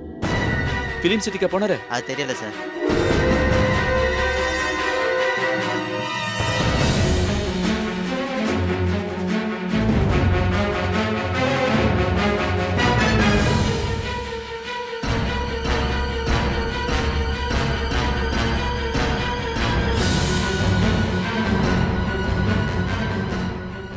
விஐபிஸுங்கெல்லாம் வரதுனால ரொம்ப பிஸியா இருப்பான்.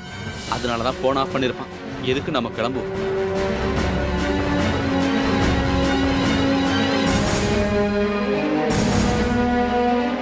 எக்ஸ்கியூஸ் மீ சார், இங்க ஒரு புது படத்தோட பூஜை நடக்குன்னு சொன்னாங்க. எங்கன்னு தெரியுமா? பூஜையா? டைரக்டர் ஷாமோட புது படம். பூஜைக்கு யாரும் புக் பண்ணலையே. நீங்க இடம் மாதிரி வந்துட்டீங்கன்னு நினைக்கிறேன். பக்கத்துல ஒரு ஸ்டுடியோ இருக்கு, அங்க கேட்டு பாருங்க.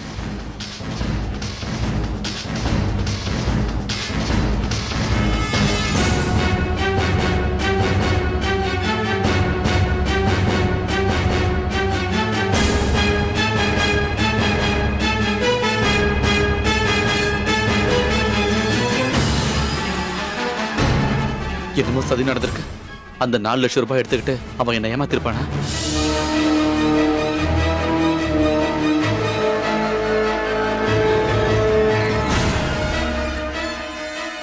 மே ஐ கம் இன்?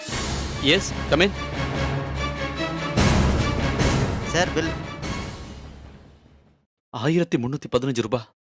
அப்ப ரஃபீக் இதுக்கு பணம்லாம் தரலையா? நீங்க பே பண்றதா அவர் சொன்னார் சார். அட கடவுளே, என் கையில வெறும் 1200 ரூபாய் மட்டும்தான் இருக்கு. ஊருக்கு திரும்ப போகணும்னா ஒரு 200 ரூபாய் தேவைப்படும். இங்க பாரு, ஒரு 215 ரூபாய் கம்மியா இருக்கு. ஒரு 2 நாளைக்குள்ள நானே இங்க கொண்டு தந்துடுறேன்னு சொல்லு. அது மேனேஜர் ஒத்துப்பாரான்னு தெரியல சார். அப்படின்னா அதுக்கு பதிலா என்னோட மோதிரம் இருக்கு, அதை கொடுத்துறேன், போதுமான்னு கேளு. ஆ சரிங்க சார்.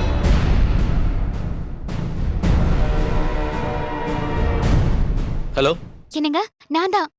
பூஜைலாம் எப்படி இருந்தது? அஜித்தும் விஜய் எல்லாம் வந்திருந்தாங்களா? அவங்க எல்லாரும் வந்திருந்தாங்க. நீங்க எல்லார்கிட்டயும் பேசுனீங்களா? எல்லார்கிட்டையும் பேசினேன். கடவுளே, நானும் வந்திருக்கலாம்ல. நீ வராம இருந்ததுதான் நல்லது. இங்க பயங்கர கூட்டமா இருந்துச்சு. என்னாச்சு? நீங்க ஏதோ சந்தோஷம் இல்லாத மாதிரி, உங்க குரல் ஏதோ மாறின மாதிரி இருக்கு. அப்படிலாம் ஒண்ணும் இல்ல. ஒருவேளை போனோட தான் இருக்கும். அப்படின்னா நான் ஒரு சந்தோஷமான விஷயம் சொல்லட்டுமா? என்ன? நம்ம சந்தேகம் கிளியர் ஆயிடுச்சு. நீங்க அப்பாவாக போறீங்க.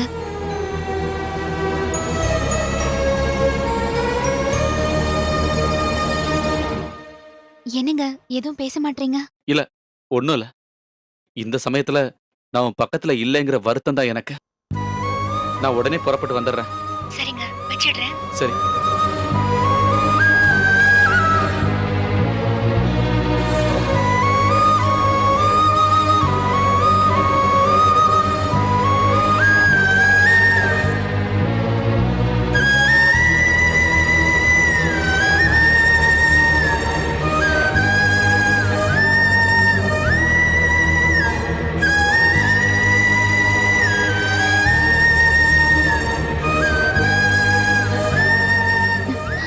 என்னங்க இவ்ளோ லேட்டா வரீங்க?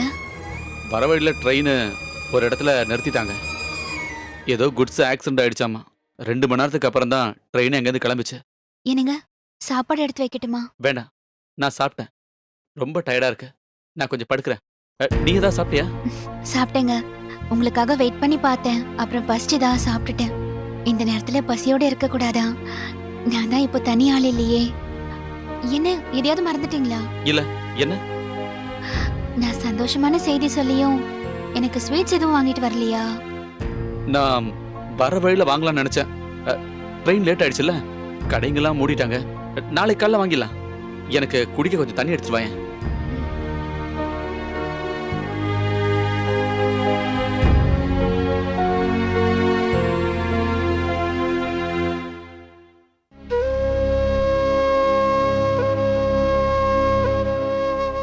அதுவும் இல்லாம நீ முதல்ல கதை வசனம் பண்ற படம். பூஜை நடக்காம போயிடுச்சுன்னா நீ ராசி இல்லாதவன்னு இந்த இண்டஸ்ட்ரி பூரா பரவிடும்.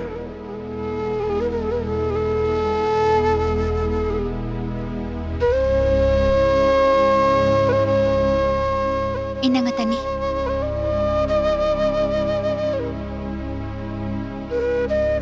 என்னாச்சு உங்களுக்கு? இல்ல, ஒண்ணும் இல்ல. ஒரு மாதிரியா இருக்கீங்களே. ரொம்ப டயர்டா இருக்கு. அந்த லைட் ஆஃப் பண்ணிட. ம்.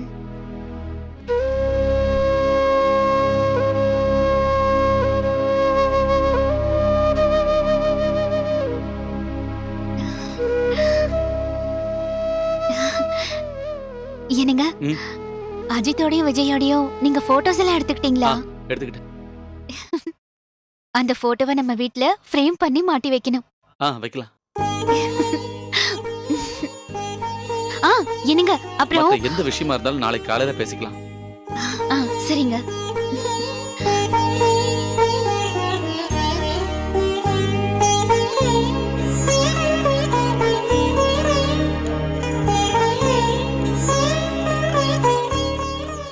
நகையை விக்கிறதுக்கு முன்னாடி என்கிட்ட ஒரு வார்த்தை கேட்டிருக்கலாம்ல. தேவையில்லாத எல்லா வேலையும் பண்ணிட்டு கடைசியா தான் இங்க வருவ. ரஃபிக்கு எனக்கு ரொம்ப வருஷமா பழக்கண்டா. அவன் தானே கேமராமேனையும் டைரக்டர் எல்லாம் எனக்கு இன்ட்ரோடியூஸ் பண்ணி கொடுத்தான். முதல்ல ஒரு சான்ஸ் கிடைச்சு அது கை நழுவி போயிடக்கூடாதுன்னு நினைச்சேன். அவன் இப்படி ஏமாத்துவான்னு எனக்கு தெரியுமா? பூஜை போட கூட காசு இல்லாத ப்ரொடியூசர் தான் லட்சக்கணக்கில் பணத்தை போட்டு படம் எடுக்க போறாரா? அவனை விடவே கூடாது. போலீஸ்ல கம்ப்ளைண்ட் கொடுத்து பிடிக்கிறோம். அது வேண்டாம். போலீஸ்ல கம்ப்ளைண்ட் பண்ணா அம்மா ஸ்ரீஜா எல்லாருக்குமே தெரிஞ்சிடும். சரி, நீ எதுக்கும் கவலைப்படாத. கோயம்புத்தூர்ல இருக்கிற வீட்டுக்கு போய் நம்ம விசாரிச்சு பார்ப்போம். அவன் எங்க இருக்கான்னு அவங்க வீட்டுல இருக்கிறவங்களுக்கு தெரிய வாய்ப்பு இருக்குல்ல. அம்மா, சதீஷ் வீட்ல இல்ல? இருக்காப்பா. சதீஷே, நீ உட்காருப்பா, நான் டீ எடுத்துட்டு வரேன். இல்ல வேண்டாமா. 2 நாளைக்கு முன்னாடி ஜுவல்லரி ஷாப்புக்கு போய் நகையை வித்தியா? ஏன் பேசாம இருக்க? கேக்குறேன்ல. அது வின்சனோட பணத்தை கொடுத்து டாக்குமெண்ட் திரும்ப வாங்குறதுக்காக தான். டாக்குமெண்ட்டை திரும்ப வாங்கினியா? அதுக்கு மேல அவர்கிட்ட 1 லட்சம் ரூபாய் வாங்கிக்கிட்டு வீட்டை விற்கிறேன்னு கையெழுத்து போட்டு கொடுத்துருக்கேன். அந்த 4.5 லட்சம் ரூபாவை என்ன பண்ண? என் ஃப்ரெண்டோட ஒரு அவசர தேவைக்காக நான் அவன்கிட்ட கொடுத்துட்டேன். டேய், நீ சொல்றதெல்லாம் பொய்ன்னு உன் முகத்தை பார்த்தாலே நல்லா தெரியுது. நீ என்ன செஞ்சாலும் எனக்கு தெரிஞ்சிடும். அதுக்கு காரணம் நீ டெபுட்டி தாசில்தார் சுகுமாரோட தம்பி. இந்த ஊர்ல எது நடந்தாலும் எனக்கு தெரியாம இருக்காது. இந்த விஷயம் எல்லாம் உனக்கும் தெரியுமா? வீட்டோட கடனை முடிச்சு டாக்குமெண்ட் திரும்ப வாங்குறதுக்கு தான் நகையை கொடுத்தேன். அந்த பணத்தை ஃப்ரெண்டுக்கு கொடுத்து அவனுக்கு ஹெல்ப் பண்ணிருக்காரு. பெரிய வள்ளலாச்சே. டேய், கட்டின பொண்டாட்டிக்கிட்டையாவது எப்பவும் உண்மையை சொல்ல கத்துக்க. என் பொண்டாட்டியோட நகையை விற்கவோ அடமானம் வைக்கவோ என்ன வேணாலும் செய்வேன். அதுக்கு யாருக்கிட்டே நான் சம்மதம் கேட்க வேண்டிய அவசியம் இல்லை. டேய், பாத்தீங்கல்ல, அவன் சொல்லிட்டு போறதை கேட்டீங்கல்ல. இவன் இப்பதான் வாழ்க்கைய ஆரம்பிச்சிருக்கான். இவன் இப்படியே போனான்னு வைங்க, கடைசியில தலை சாய்க்கிறதுக்கு ஒரு இடம் கூட இல்லாம ரோட்ல சுத்திக்கிட்டு இருப்பான். அது நடக்க கூடாதுன்னு தான் சொல்றேன். அவனுக்கு விருப்பம் இல்லைன்னா அவனோட எந்த பிரச்சனையிலும் நான் தலையிட மாட்டேன்.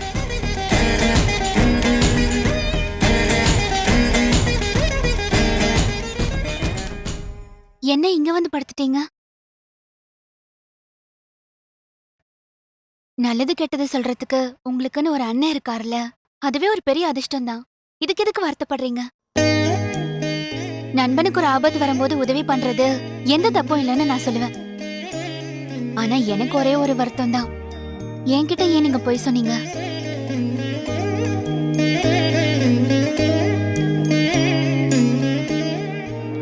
நீங்க எடுக்கிற எந்த முடிவுலயாவது உங்களுக்கு எதிரான ஏதாவது சொல்லியிருக்கேனா? நீங்க சொல்றத கேட்டுக்கதாங்க எனக்கு தெரியும், எதிர்க்க எனக்கு தெரியாது. நீங்க எதுக்கும் கவலைப்பட வேண்டிய அவசியமே இல்ல. ஃப்ரெண்டுக்கு கொடுத்த பணம் திரும்ப கிடைக்கும் போது வின்சென்ட் கிட்ட அந்த பணத்தை கொடுத்து டாக்குமெண்ட்டை திரும்ப வாங்கிடலாம். நான் சொன்னது எல்லாமே போய். உன் நகையை வித்து எனக்கு கிடைச்ச மொத்த பணத்தையும் கொடுத்தது அந்த ரஃபிக்கு தான். அவன் நம்மளை ஏமாத்திட்டான். என்னங்க? அவன் மொத்த பணத்தோட எஸ்கேப் ஆயிட்டான். அவன் சொன்னது எல்லாமே பொய்ன்னு தெரியாது. அவன் என்னை ஏமாத்துறான்னு தெரியாம அவன்கிட்ட போய் மாட்டிக்கிட்டான். நம்ம வீடு நகை எல்லாமே போச்சு.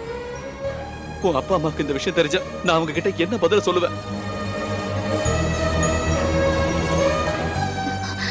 நீங்க தேவையில்லாம இந்த மாதிரி வருத்தப்படாதீங்க. நான் தங்கியிருந்த ஹோட்டலோட பில்ல கொடுக்க முடியாம என் கையில இருந்த மோதிரத்தை அவங்க கிட்ட அடமானமா வச்சுட்டு தான் வந்தேன். நகையை திரும்ப நம்மளால வாங்க முடியுங்க. ஆனா குடும்பத்துல ரொம்ப தேவையானது பாசமும் அன்பும் சந்தோஷமும் தாங்க. அதெல்லாம் இல்லாம நகைங்கெல்லாம் உடம்புக்கு வெறும் பாரமா தாங்க இருக்கும். எனக்கு நகைங்களை விட அதிகமா தேவைப்படுறது உங்களோட பாசம் தாங்க.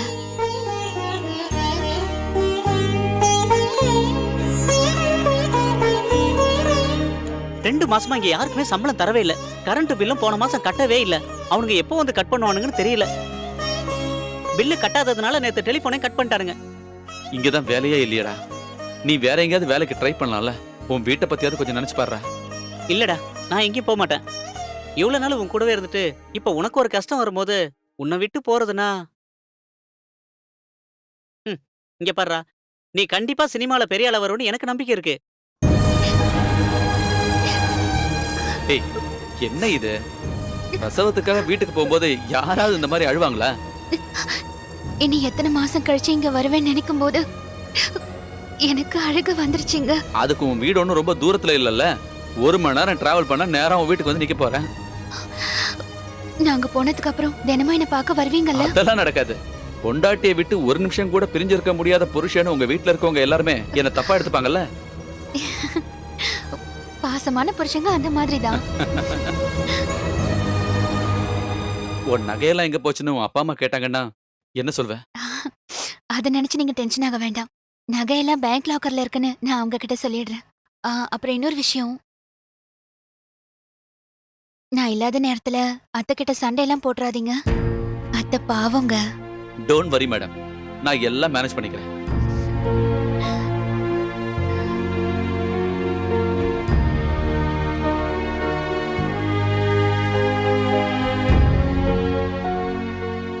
ஏமா, என்ன இது? ஏன் இன்னும் நீ ரெடி ஆகலையா? இன்னுமா இதெல்லாத்தையும் பண்ணிட்டு இருக்க? சீக்கிரமா வா. ராகு காலத்துக்கு முன்னாடி நம்ம இங்க இருந்து கிளம்பி ஆகணும். இதோ இப்போ வந்துடுறேன்ப்பா. அட, என்னம்மா நகையெல்லாம் போடாம இருக்க?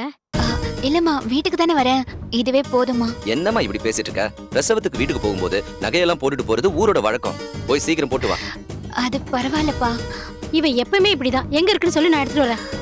நகைங்க எல்லாத்தையும் பேங்க் லாக்கர்ல வச்சாச்சு. இன்னைக்கு உன்னை வீட்டுக்கு கூட்டிட்டு போற விஷயம் உனக்கு தெரியும்ல? மாப்பிள்ளை எங்க? சீக்கிரமா போய் நகையெல்லாம் எடுத்துட்டு வர சொல்லு. மாப்பிள்ளை. அப்பா வேண்டாம்ப்பா. ஏன், என்னாச்சு? விஷயம் என்னன்னு சொல்லு. அது நகையெல்லாம் லாக்கர்ல வைக்கல. இங்க அவருக்கு அவசியமா தேவைப்பட்டதுனால நகை எல்லாத்தையும் அவர் விற்க வேண்டியதா ஆயிடுச்சு. வித்துட்டானா? கல்யாணம் முடிஞ்சு 1 வருஷம் கூட ஆகல, அதுக்குள்ள எல்லாத்தையும் வித்து தொலைச்சிட்டானா? அப்பா கொஞ்சம் மெதுவா பேசுறீங்களா? அவருக்கு கேட்டு போகுது. கேக்கட்டுமே. 3-4 லட்சத்துக்கு நகையை வாங்கி போட்டு அமிச்சது இங்க இருக்கிற பிரச்சனையை தீக்கிறதுக்காக இல்ல. இப்படி எல்லாம் செய்யறதுக்கு முன்னாடி அவரும் ஒரு வார்த்தை கேட்கல. நீயாவது எங்க கிட்ட ஒரு வார்த்தை சொல்லிருக்கலாம்ல.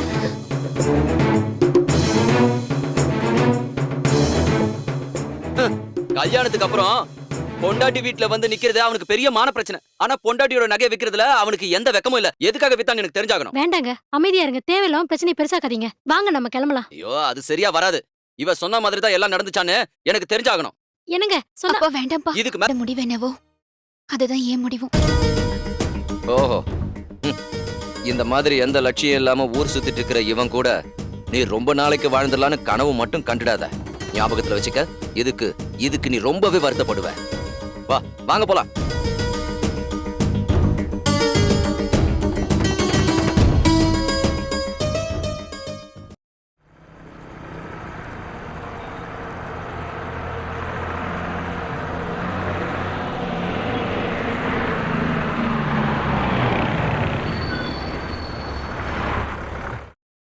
தூங்கிட்டீங்களா? சுந்தர், டேய் எழுந்துடா. ஐயோ, அன்சிகா கூட டான்ஸ் ஆடிக்கிட்டு இருந்தேன். திடீர்னு என்ன கூப்பிட்டு ஏன்டா என் கனவை கெடுத்த?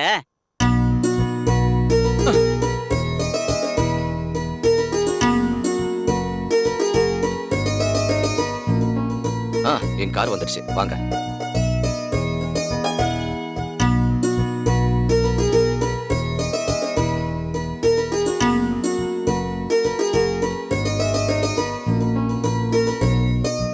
நான் உங்களை டிராப் பண்றேன். வேண்டாம் சார், நீங்க போங்க சார். நாங்க 2 பேரும் ஆட்டோல போய்க்கிறோம். உங்களை மீட் பண்ணதுல ரொம்ப சந்தோஷம். உங்க கதை கேட்டதுனால விடிஞ்சதே எனக்கு தெரியல. நேத்துக்கு ராத்திரி உங்களை பார்க்காம இருந்திருந்தா எங்க 2 பேரும் தீவிரவாதின்னு சொல்லி பெங்களூர் சிட்டி ஜெயில கம்பி எண்ணெய் வச்சிருப்பாங்க. நாம திரும்பவும் சந்திக்கிறோம், சந்திச்சே ஆகணும். உங்களுக்கு ஏதாவது தேவைப்பட்டா எனக்கு உடனே phone thank you sir. Always your meeting sir. Goal bless you. சரிங்க சார்.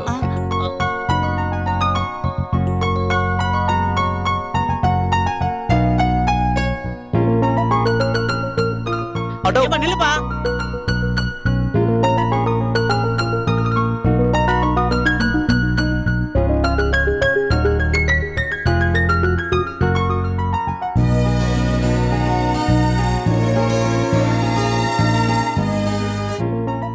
ஸ்ரீஜா சதீஷ் அவங்க அங்க இல்லப்பா. காலையில பெயின் வந்துருச்சுன்னு ஸ்ரீஜாவை ஹாஸ்பிட்டல் கூட்டு போயிருக்காங்கப்பா. அம்மா ஸ்ரீஜா சதீஷ் அவளை ஐசியூக்கு மாத்திட்டாங்க. என்ன? நீ வந்த உடனே டாக்டர் வந்து உன்னை பார்க்க சொன்னாரு. யூட்ரஸ்ல பிரச்சனை இருக்கு, நிறைய ப்ளீடிங் ஆயிட்டு இருக்கு. உடனடியா ஒரு ஆபரேஷன் பண்ணி ஆகணும். ஒரு 50,000 ருபீஸ் கட்டிடுங்க. ஹலோ, ஓரியண்டல் ஸ்டுடியோ தானே? நான் சதீஷ் பேசுறேன். பார்த்தா இல்லையாங்க? ஒரு வாரம் ஆகுமா? இல்ல ஒண்ணு. உங்களுக்கு ஏதாவது தேவைப்பட்டா எனக்கு உடனே ஃபோன் பண்ணுங்க.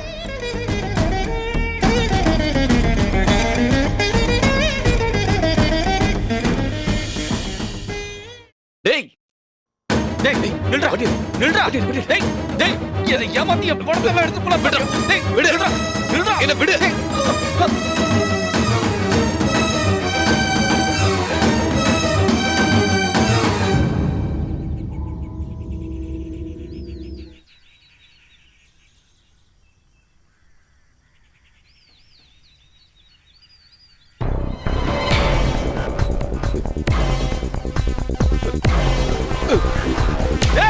நில்றா நில்றா நில்லு. டேய் சதீஷ் நீங்களா? சார் சார் அந்த ரஃபிக் நான் சொன்னல என் பணத்தெல்லாம் எடுத்து போயிட்டானே. Relax relax. ரஃபிக் இருங்க. வெயிட். உங்களுக்கு இப்படி நடந்ததுக்கெல்லாம் காரணம் ரஃபிக் இல்ல, நான் தான். சார் ஆமா சதீஷ், ஒரு கிரிட்டிக்கலான மூமெண்ட்ல என்னை காப்பாத்த தான் உங்ககிட்ட இருந்த அந்த 4 லட்சத்தை ரஃபிக் எனக்கு வாங்கி கொடுத்தான். நம்ப முடியலல்ல? அதுதான் உண்மை. 5-6 மாசத்துக்கு முன்னாடி நான் ஒரு படம் ப்ரொடியூஸ் பண்ணேன். அந்த படத்தை ரிலீஸ் பண்றதுக்காக எனக்கு கொஞ்சம் பணம் தேவைப்பட்டது. அன்னைக்கு என்னை காப்பாத்துறதுக்காக தான் ரஃபிக் இந்த மாதிரி நாடகம் ஆட வேண்டியதா போயிடுச்சு. அந்த படத்தை அன்னைக்கு டேட்ல ரிலீஸ் பண்ண முடியாம போயிருந்தா எனக்கு லட்சக்கணக்கில் நஷ்டமாயிருக்கும். தற்கொலை பண்ணியிருந்திருக்க வேண்டிய என்ன காப்பாத்தி என்னை கூட்டிட்டு வந்தது இந்த ரஃபிக் தான். இதனால ஏகப்பட்ட பிரச்சனைகளை நீங்க சந்திச்சிருப்பீங்கன்னு எங்களுக்கு தெரியும். நேத்து பஸ்ல நீங்க நடந்ததெல்லாம் என்கிட்ட சொல்லும் போது அந்த கதையில வர வில்லன் நான் தான் தெரிஞ்சும் உங்ககிட்ட உண்மையை சொல்லாம இருந்தது இதுக்கு ஒரு பரிகாரம் பண்ணணும்னு மனசுல நினைச்சதுனால தான். ரஃபிக் சார், மனசுல கெட்ட எண்ணம் இல்லாதவன் தான் ரஃபிக். அவனை பத்தி நீங்க தப்பா நினைக்க வேண்டாம்.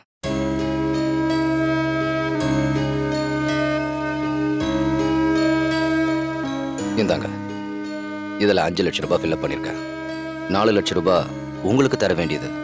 மீதி 1 லட்சம் ரூபாய் என் புது படத்துக்கு ஸ்கிரிப்ட் எழுதுறதுக்கான அட்வான்ஸ்.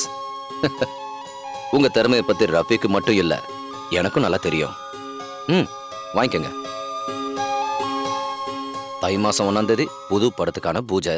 இங்க பாருங்க, இது டூப்ளிகேட் பூஜை இல்ல, ஒரிஜினல். நீங்க கொடுத்த இந்த பணத்தால என் குடும்பமே. சார் சதீஷ். ரொம்ப தேங்க்ஸ்.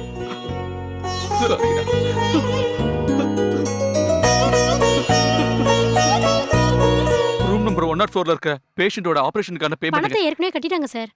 கட்டிட்டாங்களா?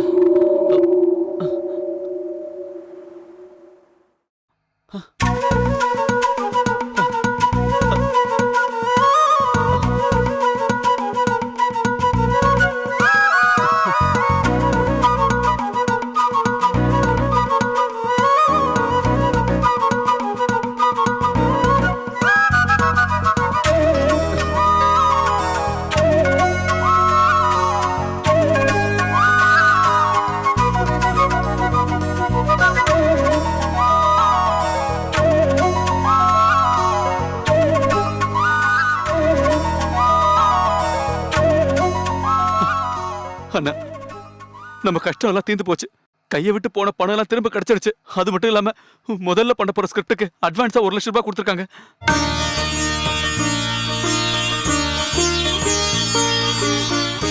நான் இது வரைக்கும் திட்டினது எல்லாமே நீ நல்லா வரணுங்கிறதுக்காக மட்டும்தான்.